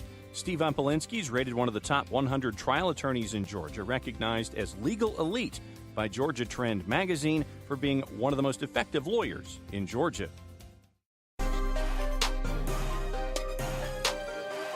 Welcome back. Soccer Down Here, January 18th, Friday flashback edition. Talking American soccer Mount Rushmores. Your four people that should be on that mountain for American soccer.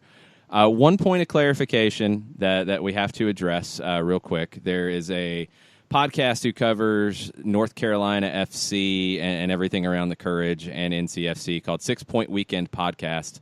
And they had to call us out because we missed the memo that the fan nickname now for North Carolina FC is not the Oaks. That was out there. That was really being pushed at one point. I liked it. But they're the Dead Whales now.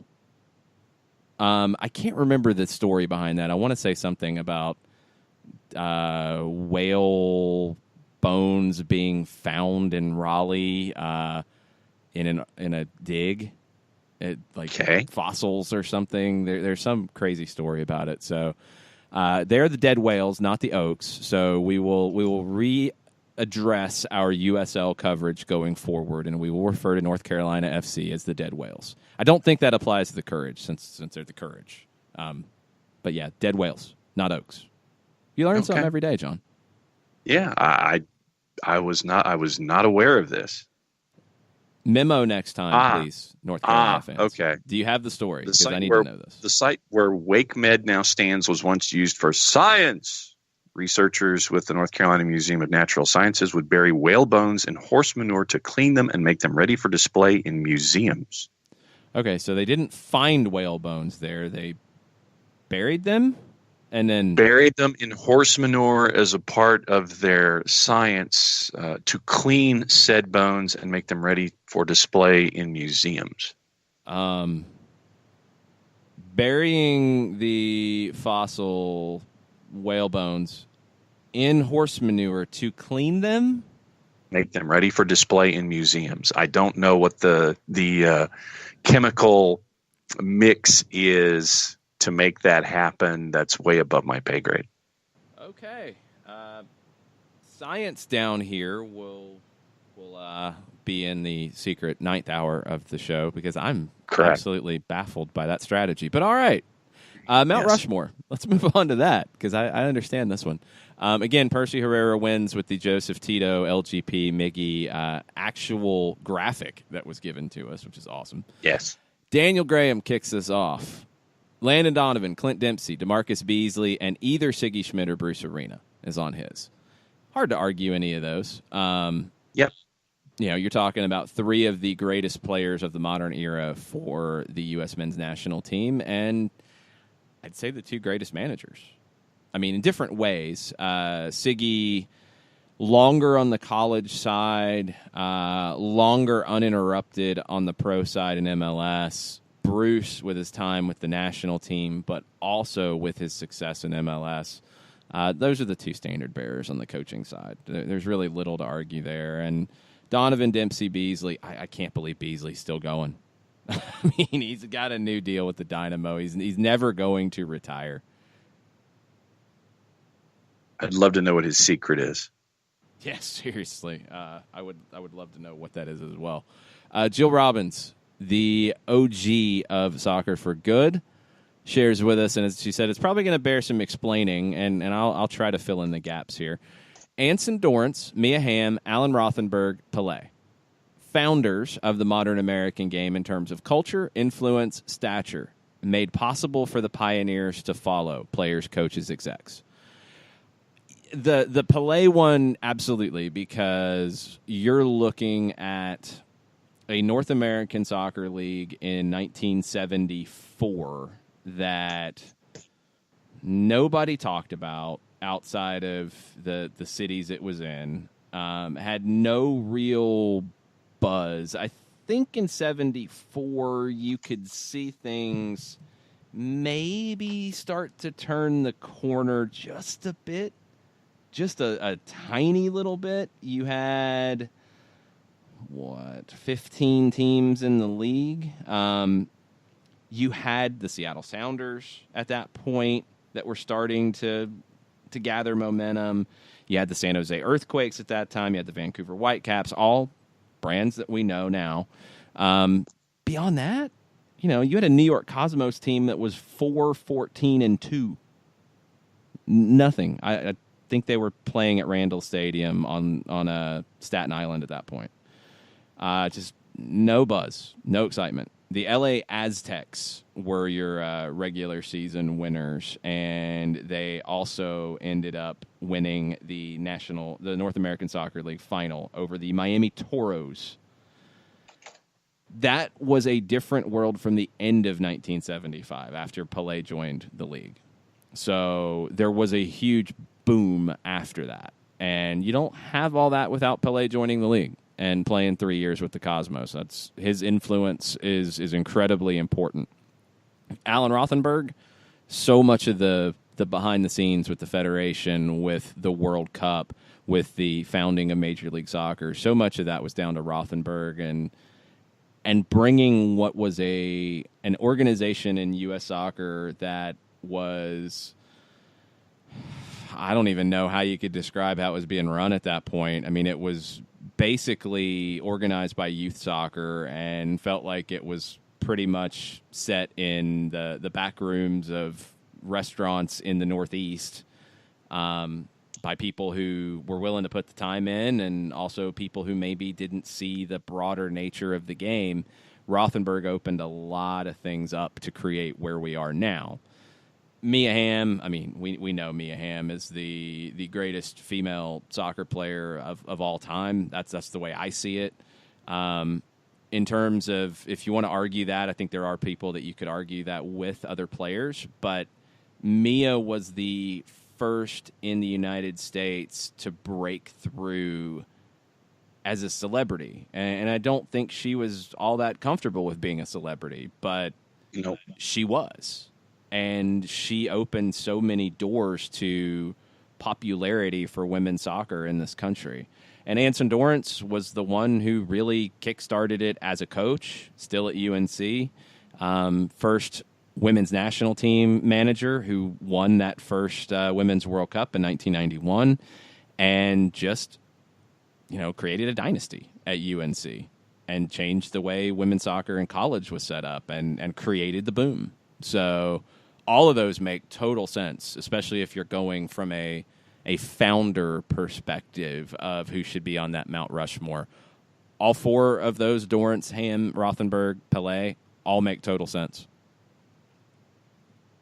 Yeah, and so far we have mentioned 3 of my 4.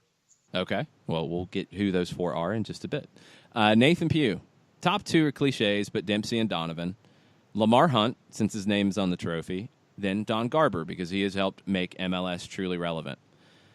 Lamar Hunt's a great shout because of his influence in the old North American Soccer League with the Dallas Tornado, kept the league afloat many times. And then his influence in Major League Soccer as well. I mean, he bridged the gap between the two. And his influence in Major League Soccer is still felt today. What he did in Columbus, basically saying, I am not going to be denied. I am going to build a stadium and show that it can be done. And he found a way, and he did it. And it changed everything for the league. And his family is still involved, and I think they will probably always be involved. Lamar Hunt's one of those unsung American sports figures that doesn't get enough due, because what he did on the soccer side is immense. What he did in the American football side as well is immense, with what he did with the American Football League and everything around the merger and everything that he's been involved in there as well. Lamar Hunt is a huge figure in American soccer and deserves to be treated as such. No, and of the names that were not allowed on my 4, Lamar Hunt was one of those names. No, he's allowed. You just chose not to put him there. Don't try to say I'm like not allowing level you to 2. honor Lamar Hunt. Okay. Like level 2. Hey, look, I didn't limit Mount Rushmore to 4. I didn't go out there and Mount construct Rushmore, and say the national. So I'm blaming the National Park Service, is what you're saying? Yes, you are blaming the National Park Service for only having 4 people on Mount Rushmore. That's their problem. I didn't do that, so you're limited to 4. Nathan's shout of Don Garber. Some people would find that controversial. I don't. I think he's one of the best commissioners in American sports history. And I know some soccer people will be throwing things at that statement, but look at where the league was when Garber took over, and look at where it's gone to now, and look at what he's had to deal with along the way.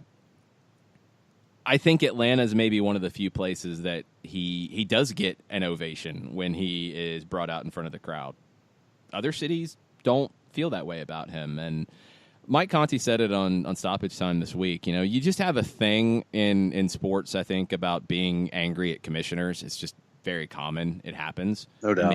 Maybe that's some of it with Garber, but I think he's had to navigate a lot of really tricky situations, and more often than not, the right resolution is reached at the end of it. The Columbus situation is a prime example to me. He was getting shredded for all of it. And where did we end up? With stronger ownership in Columbus, with a new downtown stadium on the horizon, and a great plan for, the land at Monfrey Stadium, and you get a new market into the league in Austin. That could be great. Got to see what the ownership does. Got to see what Precourt does. But Precourt was an owner. You couldn't kick him out. I think Garber ended up handling that the right way as it went on. Wasn't easy, though. No. And, I mean, think about how Gary Bettman is universally received in the National Hockey League. And he does not get cheered. And that's a good one, though. That's a good comparison, because what did Gary Bettman do to try to help save the Atlanta Thrashers? Move them to Winnipeg. Yeah, so he didn't do anything. Don Garber. He did more to save the Arizona Coyotes in Phoenix than he did the Atlanta Thrashers. Well, at least he did something. But Columbus, and this was something people were just ripping Garber for up and down. That they're not doing anything to try to help Columbus. They're not doing anything. Do you think that Haslam's appeared out of thin air?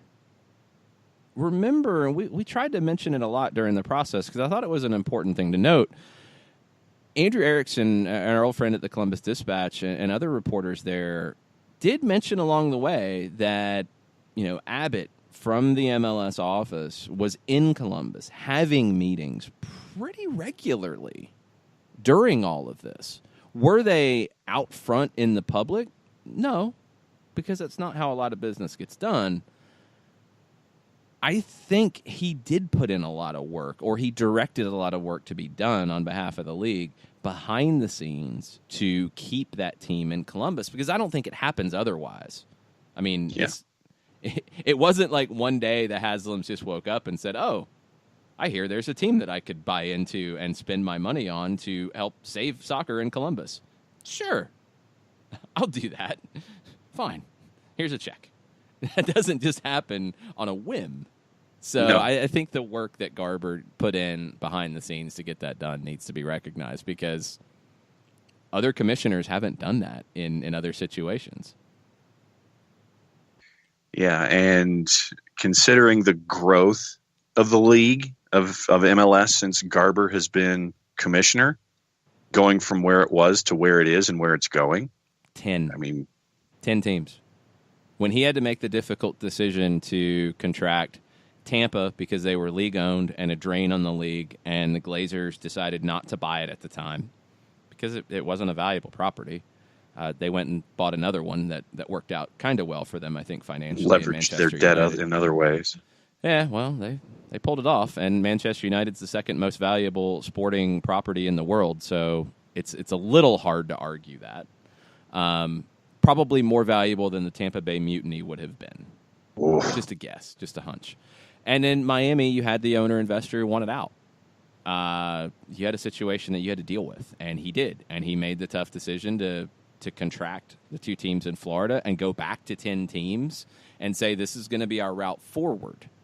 This was at a time when you had people saying, oh, this is it. This is it for MLS. This is what happens to soccer leagues in the United States. It's all going to go away.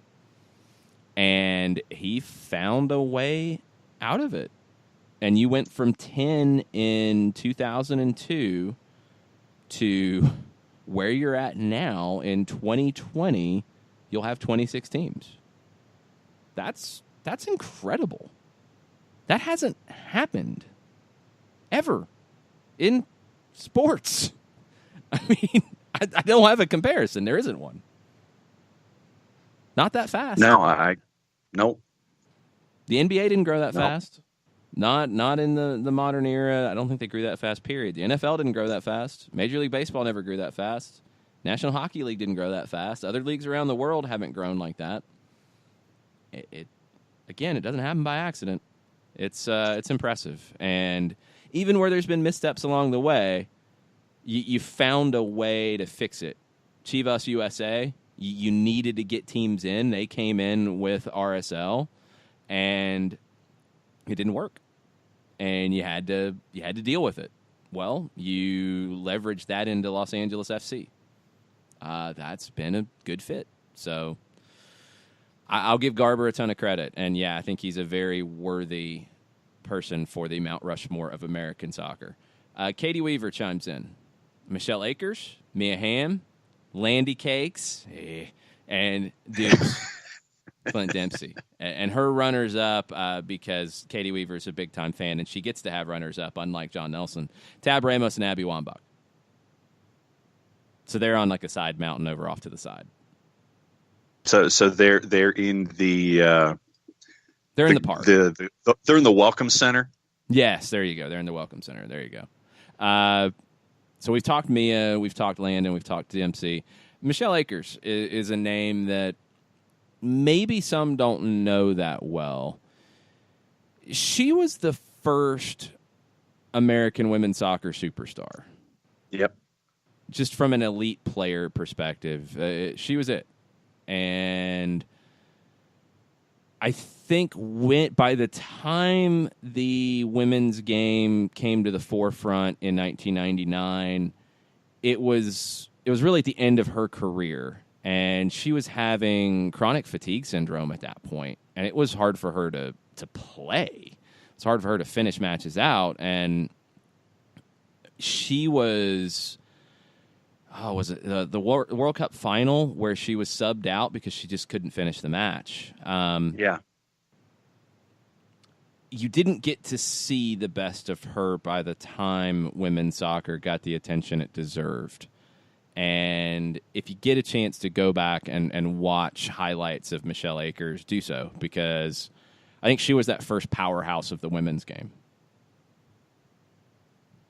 And yeah, I mean, one of the images that I know that sticks with folks is an absolutely completely exhausted Michelle Akers being escorted to the locker room just at the World Cup final just to put fluids in her. And if you come across an oral history of that match, go ahead and read in there, because I think Michelle Akers was a part and parcel to one particular history, and just read her perspective on that entire match and what it meant to her to put everything out there, but at the same time be pulled because she was so absolutely exhausted and couldn't function after. And there was an early collision, I think, that contributed to it, if I'm not mistaken. Yes, I think that's right. And so battling CFS and a possible concussion and all this kind of stuff, it was tremendous. And Nick Alifi has Michelle on his Mount Rushmore, by the way. Yeah, and just an amazing player in those days, and definitely somebody who is deserving of this type of stature. She's one of those founders of the women's game in the United States, for sure. Let's take a break. Let's come back. More Mount Rushmores, your American soccer Mount Rushmore. That's your Friday flashback question. Tweet them at us at Soccer Down here on Twitter. We'll get to those after the break. Sweet strawberry icing. You're in Goodwill, and just past that vintage denim jacket you spot miniature donut earrings. You lean in. Ah, that's the scent of shopping success. Because at Goodwill, every item you buy funds local job training and more. So bring home those donut earrings and bring home so much good to your community. Goodwill. Bring good home. Brought to you by Goodwill and the Ad Council. Soccer Down Here is sponsored by Appolinsky & Associates, LLC, personal injury lawyers with over 30 years of experience. Call Steve Appolinsky at 518-350-4231 or email him at steve@aa-legal.com if you need help with a wrongful death or serious injury matter. Steve Appolinsky is rated one of the top 100 trial attorneys in Georgia, recognized as Legal Elite by Georgia Trend magazine for being one of the most effective lawyers in Georgia. Hamilton was adopted from a rescue in 2008. He really likes to be around people. I get out my mat and I'm doing a downward dog and he's underneath. He's quite the pug about town. He gets invited to a lot of parties. He knows he's a pretty big deal. Look at this little face. How could you not love him? Hamilton the Pug, Instagram star and shelter pet. Amazing adoption stories start in shelters. Visit theshelterpetproject.org to find a pet near you. Brought to you by Maddie's Fund, the Humane Society of the United States, and the Ad Council. As a business owner, you know that every year brings new challenges and opportunities. The success of your business demands expertise and focus. And Country Financial can help you keep that focus by helping ensure you have the right insurance protection in place to meet your goals. Jason Wright can help you create a customized insurance plan that has coverages designed just for your business. Give Jason a call at 678-568-6871 or reach him on Facebook at Jason Wright Agency. Coverages vary by state. Policies issued by Country Mutual Insurance Company, Bloomington, Illinois.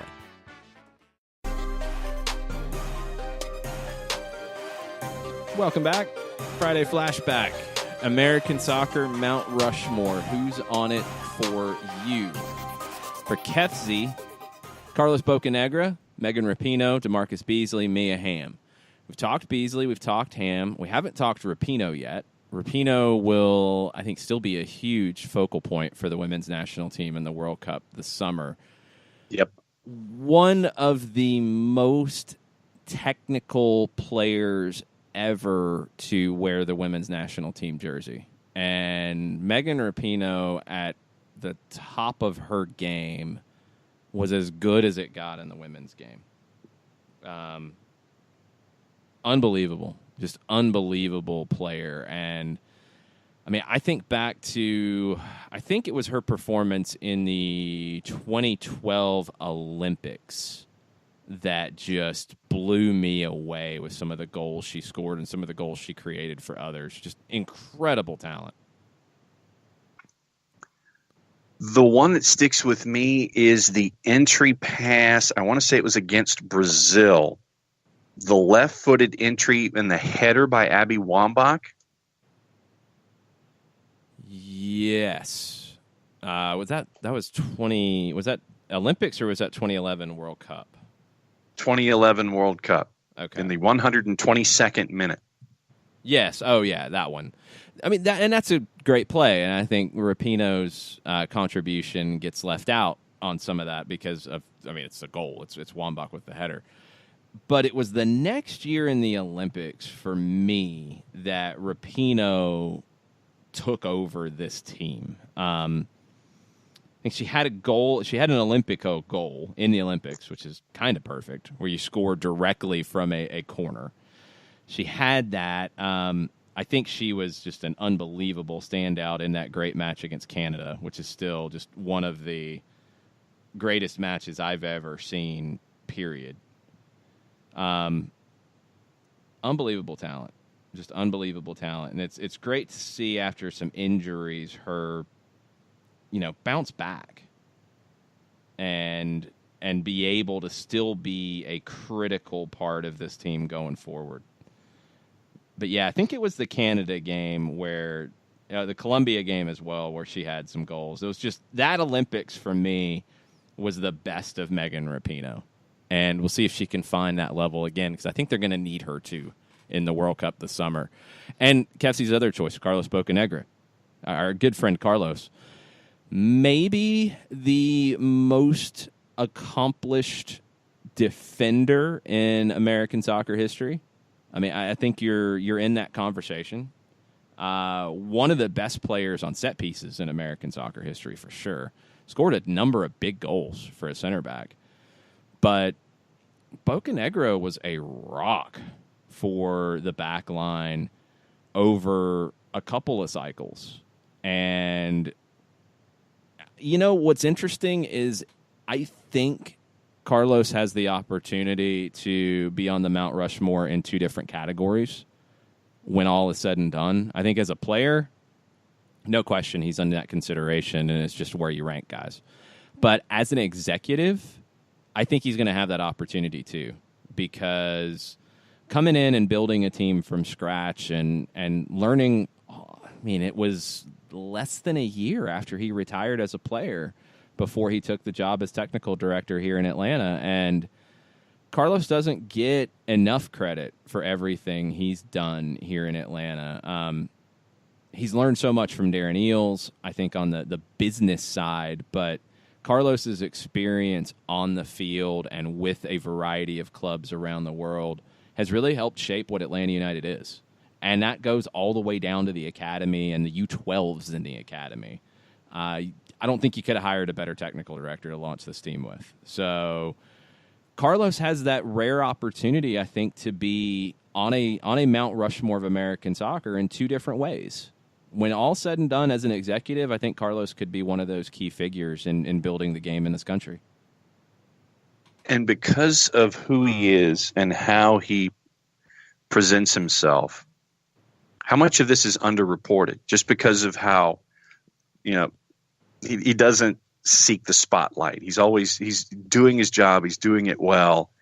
And it's just a quiet confidence and aura about him. And I guess because of that, my question is how much of what he does is underreported when it comes to talking about Mount Rushmores and things like that? Probably to a degree. Yeah. I mean, I think Carlos is far more comfortable, the media side now, but yeah, he's about the job. He's about the work. He loves it. So he's not out there looking for the pat on the back or the attention in the media. He's there to work, and he's there to get things done. So he's going to be a special case in coming years, I think, because he's going to be one of those guys who has the opportunity to be here in two different ways. And there will be more. I think it's more common to see the player and managerial career, and Tab Ramos is a guy who could fit into that as well, but the player and executive side is really interesting, and Carlos could lead the way in a lot of ways for that. Thad Dooley, TD the CB on Twitter. That's a good handle. I like that. There you go. I like that one. Brian McBride, Thomas Dooley, Casey Keller, Kobe Jones. All new ones on the list so far. Brian McBride, one of my all-time favorites. And you talk about guys, we talked about it on the women's side, of players who benefited from the domestic league. Brian McBride's one of those. He went to Germany at a young age. This was in the 90s. It was a whole different planet at that time with American players going to Europe. He was the number 1 pick in, I think, the true super draft of super drafts that MLS had to build rosters in year 1. He was the number 1 pick by Columbus in that and was a superstar for the Crew, and then started to get those national team call-ups on a regular basis at the end of 1996 after that first year. And it was all because of his play in MLS. And he took it and ran with it. And Brian McBride's probably one of the still most beloved players at Fulham. Doesn't he still have a pub named after him? In Columbus? No, at Fulham. Oh, in Fulham. I will effort that. Yeah, I think he does. He's a superstar, and he's another one of those guys that was in that era before maybe he had the big money and before the super attention. But McBride in the league, overseas, and with the U.S. national team, outstanding. One of the best goal scorers the country's ever had. Thomas Dooley is another special case, and he was from just a little bit before McBride's time and continued on. They overlapped. Dooley was maybe the first high-profile German-American in the team. Brought a level of sophistication as a player that hadn't really seen a whole lot of in a national team shirt. I think he paved the way for a lot of others to follow. And then he also came into MLS and was involved playing here as well.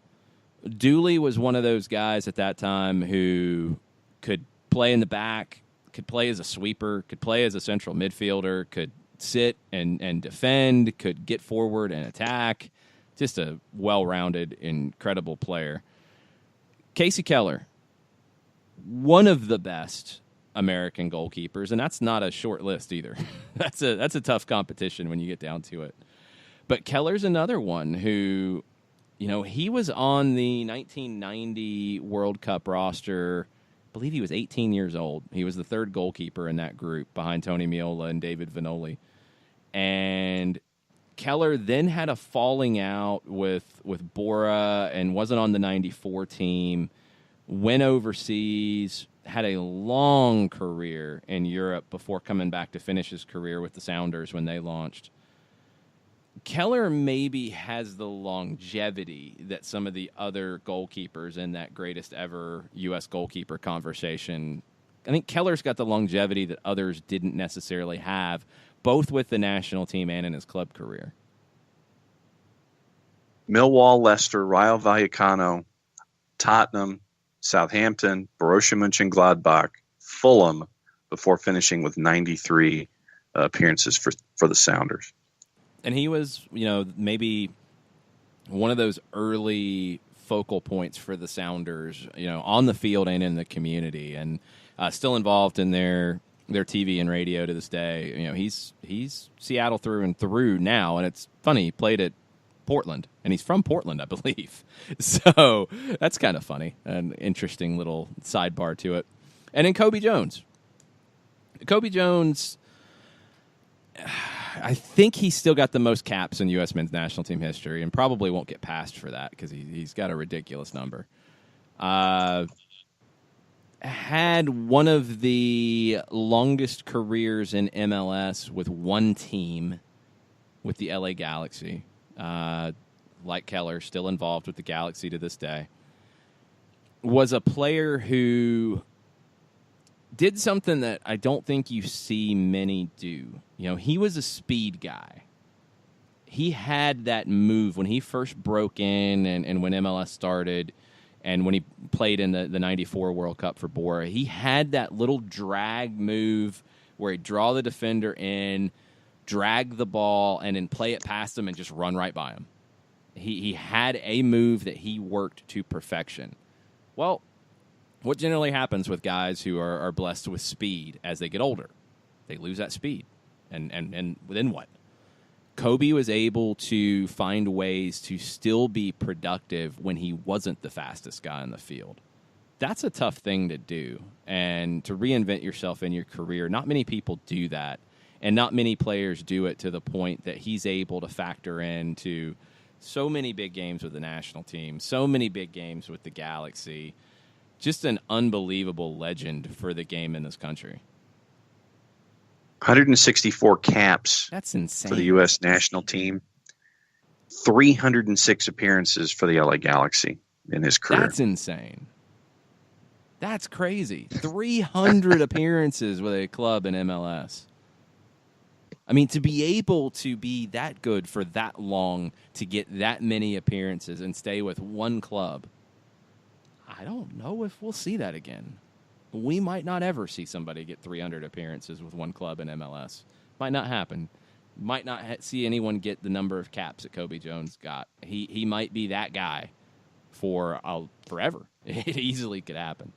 Let's take our final break, come back. More Mount Rushmores. This is your last chance to get them in on Twitter at Soccer Down Here. Tweet them at us. We'll be right back. The average time a resume spends on an HR manager's desk is 7 seconds, and most of them are tossed aside. Now imagine if one of those resumes belonged to Yasmin, who was living in a shelter, juggling 3 jobs. I had to be resilient.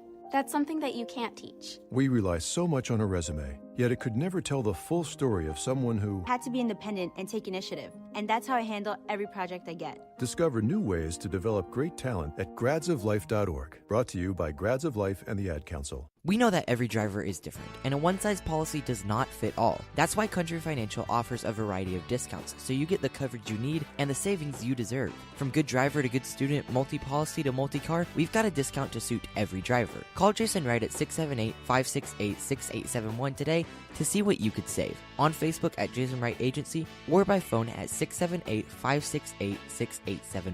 Discounts vary by state. Policies issued by Country Mutual Insurance Company, Country Preferred Insurance Company, or Country Casualty Insurance Company, Bloomington, Illinois. Hey, hon, what you doing with your phone? Taking pictures? No, I'm asking it questions. Like what? Hey, Bobo, do flowers have best friends? I'm sorry. I'm afraid I don't know that. Hey, follow me. I want to show you something. Look, flowers do have best friends. Whoa. Some answers can only be found in nature. Discover the unsearchable. Visit discovertheforest.org to find a trail near you. Brought to you by the United States Forest Service and the Ad Council. Soccer Down Here is sponsored by Apolinski & Associates, LLC, personal injury lawyers with over 30 years of experience. Call Steve Apolinski at 518-350-4231 or email him at steve@aa-legal.com if you need help with a wrongful death or serious injury matter. Steve Apolinski is rated one of the top 100 trial attorneys in Georgia, recognized as legal elite by Georgia Trend magazine for being one of the most effective lawyers in Georgia.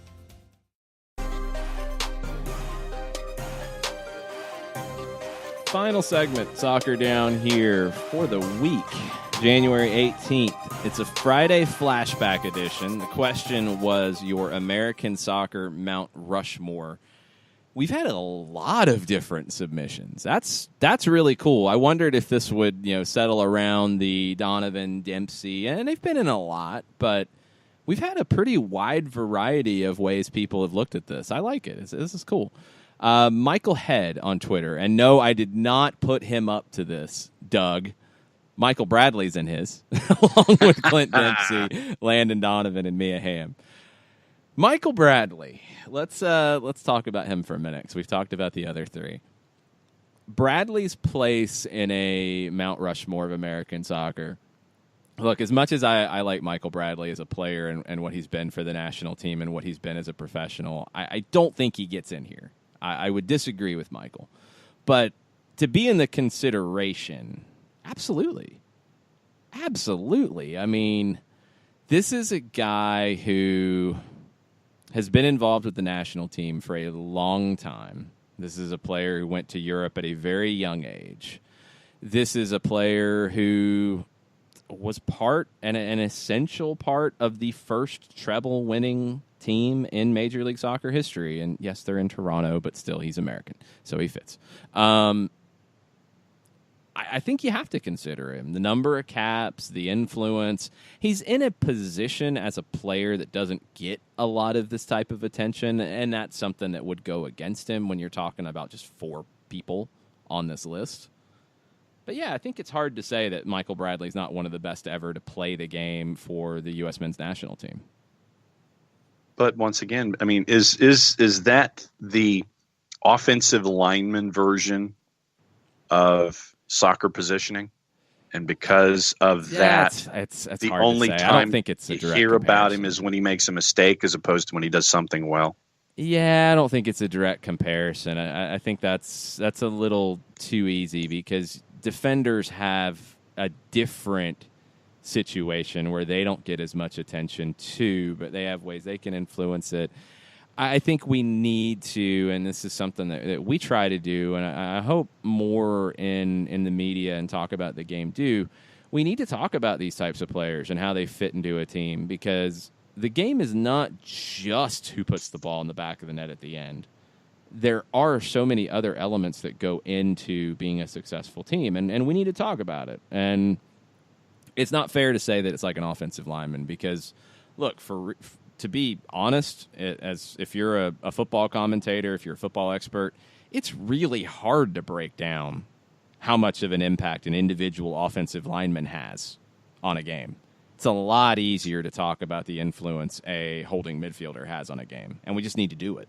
There's not an excuse for it. We just need to do it more. And that's something that the Holding Midfielders Appreciation Society has taken as their mission, and that's what they do. There you go. So Jim Lepp, his Mount Rushmore. Joe Gahechins, which we'll talk about in a second. Mia Hamm, Lamar Hunt, Landon Donovan. Reserve the right to resculpt in 10 years after what he did for the game in the U.S. gets lapped by some youngster. So you're putting a disclaimer, an asterisk next to Donovan. I don't know if he's going to need that. We'll see. I don't know if he's going to need that asterisk. He put up a pretty impressive career on his own. We've talked to Lamar Hunt. We've talked to Mia Hamm. Joe Gahechins is a name that not many people know, or if you know, you don't know much about him, because honestly, there's not much to know. This is the player who scored the winning goal against England. And that's one of those singular moments that will always go down in American soccer history. I don't think he belongs on something like this because he only played a handful of times for the U.S. There wasn't a long-lasting impression on the American game. It was one goal, one moment of glory in a World Cup game that nobody except for the people on the field and in the stadium that day had a chance to see. The English press, when the telegraph came across that the final score was U.S. 1 and England 0, they thought it was a mistake, and they thought it was supposed to be England 10, U.S. 0. Like, you didn't have the game on TV. You didn't have, tapes of it later. It's a moment that will always be talked about because it was, the greatest upset in World Cup history. But in terms of long-lasting impact, it didn't do anything, honestly, because you didn't get back to another World Cup for 40 years. You didn't have a professional league for him to play in here. It's a really different kind of history and impact. His individual story is very interesting, and it's something to definitely research and read about. His time in Haiti and everything there. I don't even think he was an American citizen, and he played for the national team. That's how things were in the 1950s with the World Cup and with national teams. That's not going to fly these days, but he's a name that will be in American soccer history, but not at this type of level, just because it wasn't a long-lasting impact in any way. Our pirate friend Steve chimes in with a Mount Rushmore of Lamar Hunt, Landon Donovan, Phil Woosnam, and then the combination of Bruce Arena and Siggy Schmidt. So Phil Woosnam is a name we have not talked about in this category yet. A very interesting name that has popped up here from the Pirate. We've talked about him in terms of Atlanta soccer history. We've crossed that over with North American Soccer League history. I wrote a piece over at Dirty South Soccer, it was a while ago, about Phil Woosnam being, one of the biggest hires in American soccer history and one of the leading figures in terms of building Atlanta soccer, because he came over as a player manager for the Chiefs in 1966 from Aston Villa, and maybe was the only one at that time who understood that I can't just come over here and play. I can't just come over here and be a coach. It's not going to work. It's not going to last. I need to grow the game. I need to be involved in the community. I need to teach the game. I need to be an educator. I need to plant seeds and grow the grassroots. And he did. And he was the only one at the very beginning of the leagues in the 60s in the United States to do that. And then Ron Newman was traded to Dallas. He took a lot of what he learned here out to Dallas, planted a ton of seeds that grew the Dallas soccer scene. But Phil was the first one to do that. He won a championship. He scored a bunch of goals. He scored the first goal in Atlanta professional soccer history as well, in Atlanta, which is pretty cool. Scored a bunch of goals his first year as a player manager. Didn't play as much the second year. Won a trophy. Managed the U.S. men's national team to a win over Canada because they didn't have anybody to manage the team as they were trying to qualify for the 1970 World Cup. You might want to get that done, hire somebody, just a thought. They asked Phil to do it. He did. Then he stepped in and saved the league because, he hadn't done enough already. He stepped in and became the commissioner of the league going into 1969 and ran it out of a locker room at the Atlanta Fulton County Stadium before getting it to a point that the New York Cosmos signed Pelé. And then he was still the commissioner all the way through 1983. And I think unfairly took the blame for some of the demise of the league. I don't think it was on him. I think you had a lot of owners who were in over their heads, and there wasn't much he could do to stop it at that point. But he then continued to be involved. He was involved in the 94 World Cup. He was involved in the 96 Olympics. He was always involved in trying to grow the game. And he's a name that was from an era before a lot of us, and we might not know all of his story, and sadly passed away before MLS was announced as coming to Atlanta.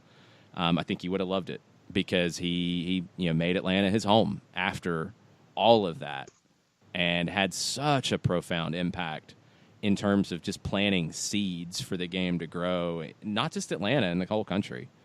And he's one of those builders that, yeah, absolutely should be considered in this kind of conversation. Very cool, Pirate. I like you, Pirate. Arr. Yes, there you go again. Okay, so now we have people asking us to retweet something from Chick-fil-A that would be offering a 4-for-4 deal. I don't know if it's real, but a 4-for-4 deal at Chick-fil-A would be pretty cool. So, okay, you get a retweet. Nice job. We'll share that. Daniel Graham, your request is answered. We have lots of questions about the dead whales and the dead whale slide. And okay, cool. I was not crazy to think that Oaks was a placeholder for North Carolina FC, and then the dead whales came along. So we got you, 6 Point Weekend Podcast. We will refer to North Carolina FC as the Dead Whales from here on out. The Dead Whale Society. The Dead Whale Society? No. The Garlic Bread Warlord, Mount Rushmore of American soccer. Michelle Akers, Brandy Chastain, Bora Milutinovic, Clint Dempsey. We've talked Michelle. Brandy Chastain, the moment, the first massive, huge moment in U.S. women's soccer history. And this was the second World Cup title, but the first one was not aired on live TV, and it was played in the middle of the night in China in a tournament that they weren't even calling the World Cup at that point. So Brandy Chastain, the penalty to beat China in the World Cup, in the Rose Bowl. Yeah. I mean, that moment, I almost wonder, though, from a career standpoint, if that moment kind of goes down like the Gahichan's goal for the men in the 50 World Cup against England. It's an amazing moment, but does it get you on a Mount Rushmore overall? Maybe not. And she had a great career. She had a much longer impact on the U.S. women's national team program than Gahichan's did on the men, but I think there's others who might be ahead of her.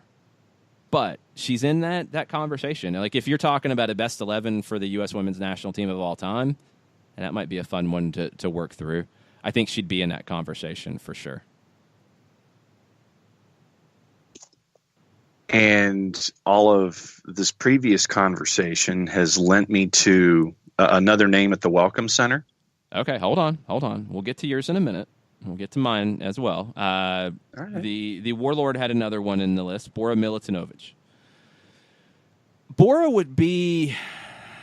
See, I don't think Bora's on the Mount Rushmore either, because he was here for a little while. He was here for a World Cup cycle, the one that the U.S. hosted in 94. Didn't have to go through qualifying. Was able to play about 11 billion different players in national team matches over that time. You also didn't have MLS, so the national team acted kind of like a club for a lot of guys, and you had regular training. I believe they were in Mission Viejo, California, if I'm not mistaken. And it was a weird, different time. He did take the U.S. to the knockout round for the first time since 1930 in the 5th appearance in a World Cup, where they battled Brazil. I mean, it was a 1-0 loss to the eventual champions where, it was defensive.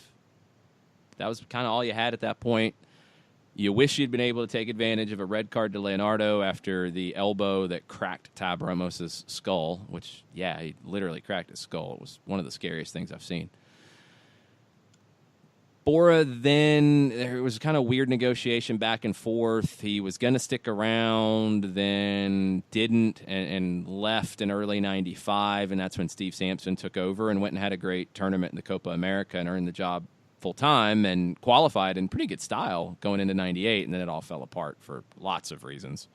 But Bora, I don't think Bora's on the American soccer coaching Mount Rushmore. I don't think he gets there, but he's a character. He might be running the Welcome Center for this.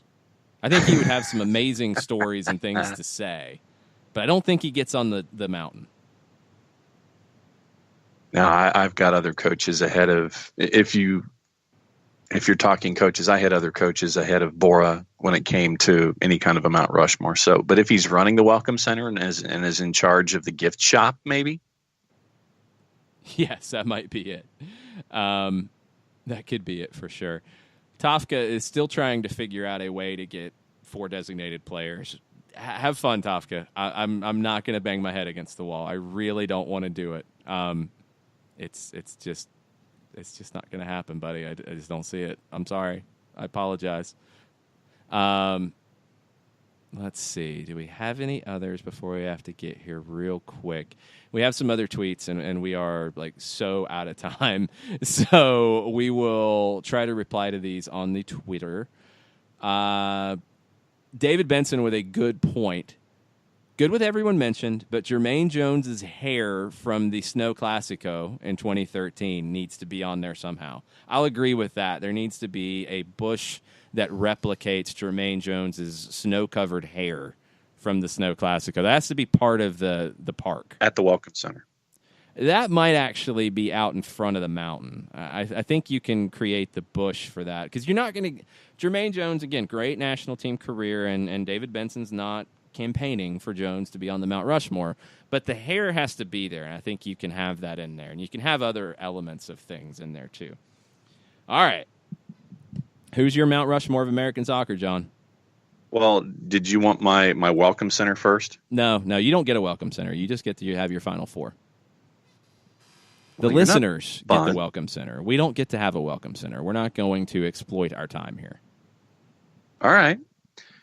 Dorrance, Ham, Donovan, Woosnam. Those are my 4. Okay. Do you want to make any statements about your choices? Well, I mean, I think that we've already gone through. I mean, Anson Dorrance, greatest women's soccer collegiate coach of all time, impacted the national team. Mia Hamm, greatest women's soccer player on this or any other planet, probably, short of Marta, maybe. Landon Donovan with what he did with the national team and all that prominence, and Woosnam what he did with the early days of the North American Soccer League, bringing it out of the darkness and into the stage that it was at in the 1980s. All right. John Paul Della Camera to the Welcome Center. Man, that's a good one, though, because we haven't talked about voices of the game as well, because that's a critical one. I mean, JP was there from the very, very beginning. I mean, talking about MISL broadcasts on ESPN. JP was there. Okay, my Mount Rushmore would include Lamar Hunt for bringing credibility to soccer as a business in two completely different eras, and just committing his time and energy and blood, sweat, tears, and dollars to growing the game and giving it the opportunity to be what it is now. I don't think that happens without Lamar Hunt at any stretch, either stretch, because he had just such an impact on two different stretches. Mia Hamm, just as the focal point of U.S. women's soccer, I think there's a few other people that could be in that conversation and maybe will be over time. But for me, when you think of the U.S. women's national team, you think of Mia Hamm and her ability as a player, as just a great representative for the team as well. Like we said, she did not enjoy being the focal point of the team and the superstar of the team. That was not her personality at all. But she did it because she knew it was necessary and got out of her comfort zone to do that. And then she always produced on the field. I mean, just flat out. There's a goal she scored at Spartan Stadium against England in a friendly in, I want to say it was 97. It's one of those goals that I will always remember where I was watching it live. And this is from a friendly. It was like a late night game on a Friday or Saturday night, and I was in college and had come back to the dorm, and game was on, so a bunch of us are sitting around watching it, and she scores a goal where she just beats like 4 or 5 defenders, picks the ball up at midfield, and scores a ridiculous goal, and we're all jumping around screaming, going nuts. So that's the one I'll always remember, because she had that ability to just do things that were insane. So Lamar Hunt, Mia Hamm, Landon Donovan, and it's twofold for Landon for me. What he did in MLS, obviously, what he did for the national team. And we talked about those players who had those moments but maybe didn't combine it with a whole career. I think Landon did both, because he had the unbelievable career that is hard to just match up to, but he also had the moment for the U.S. men's national team in the 2010 goal. He had that special moment. And that is the one in American soccer for me that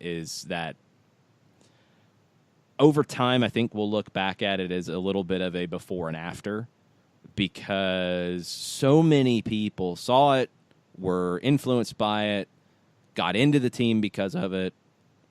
The buzz about that next game, the round of 16 game against Ghana, the only other time I can even think of it being matched was the round of 16 game in 2014. It was just a special moment, and he did that, but also had the unbelievable career to go with it. I think he's the best career for a U.S. men's national team player ever. And my fourth one, this is the tough one, as it usually is when you do any kind of list like this. You get your first couple that are obvious choices to you, and then it's okay, what's the last one going to be? For me, it's Siggy Schmid. And I think what he did as an American coach surpasses everybody else, because he did it at so many different levels, and he impacted so many different people.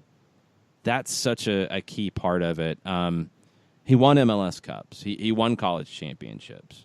He was one of the deans of the college game, and especially from a time when the college game was the game in the country. That was it. He was one of those guys. And then he went into MLS and had success in, again, a couple different eras of the league. He had success with LA at the beginning. He went to Columbus and won a trophy. and was beloved in Columbus, and then made a really difficult decision to go to Seattle and go to a startup and go into a market where, he was the outsider coming in, and he became part of the fabric of the Seattle Sounders. And it's one of maybe the greatest shames in MLS history that he wasn't able to lift that trophy for the Sounders. But you don't lift it without him. That had to be one of the hardest things in his life, to watch that play out. It was time. I think he had lost the team at that point in 2016. He didn't get to have Nicolas Ladero in his team, which would have changed everything. They were flatlining. They had to do something. They made the tough decision to let him go, turn over the reins to Brian Schmetzer. They go on to win the trophy that year. But the Sounders aren't the Sounders without Siggy Schmid. Columbus doesn't win a title without Siggy Schmid. The Galaxy don't win their first title without Siggy Schmid. And you have a lot of people who are involved in American soccer right now that would either not be involved, would not be still involved, would not be involved at the same amount of quality as they would be without Siggy Schmid. So he's on my Mount Rushmore. So it's Siggy, it's Mia, it's Lamar Hunt, it's Landon Donovan. That's mine. And the goal that you're referring to was in the 60th minute, where she gets a pass and goes left, right, left, and turns everybody around and puts it in with her, I want to say with her left foot, as I'm looking at it, because I found it. Yeah, it's absurd. It's one of those that, like, you see building and you're watching it, and it's a long enough build that you're sitting up, and then you're on the edge of your seat, and then you're standing up, then you're jumping up and down. It's one of those types of goals that just don't come along very often. And Mia Hamm was capable of those and more. She was an incredible player. So thanks to everybody for all the Mount Rushmore suggestions. That was fun. That was a good one. We'll have another Friday flashback next week with another question. If you have suggestions, please send them our way on Twitter at Soccer Down Here. We'll try to get to some of the other questions from you guys as well that we weren't able to get to it until the end of the show. We're deep into stoppage time. It's been a long week, a fun week. Thanks to everybody for listening. We'll be back next week on Monday, normal time, 9 o'clock, with a Overreaction Monday. I don't know what we're going to overreact about. There's some things that There'll be happen. something. There'll be something. I mean, you've got the women playing on Saturday against France in a very tough game. Could be some overreactions coming out of that. That's on FS1 Saturday at 2:30. You will have transfer drama, saga, speculation. Newcastle, Cardiff City stuff. Newcastle will probably be part of all of that. They play Saturday as well. We'll see what noise is coming out of Newcastle after that. You've got lots of different things that are bubbling up in MLS as rumors continue. Nicolas Ladero could be a target for Boca Juniors. No offer as of yet. You've got the LA Galaxy linked to now Dario Benedetto from Boca Juniors, which I'm trying to figure out how in the world does that happen, because you already got too many designated players. He would be a designated player. And how are you going to play Zlatan Benedetto and Ola Kamara together? I don't know. I got nothing. So lots of things that could be overreacting about on Monday. We'll be here for that on Overreaction Monday. 9 o'clock. Monday morning. Thanks, everybody, for listening all week. We appreciate it. Thanks for all the interaction. Mucho platio. Mucho platio.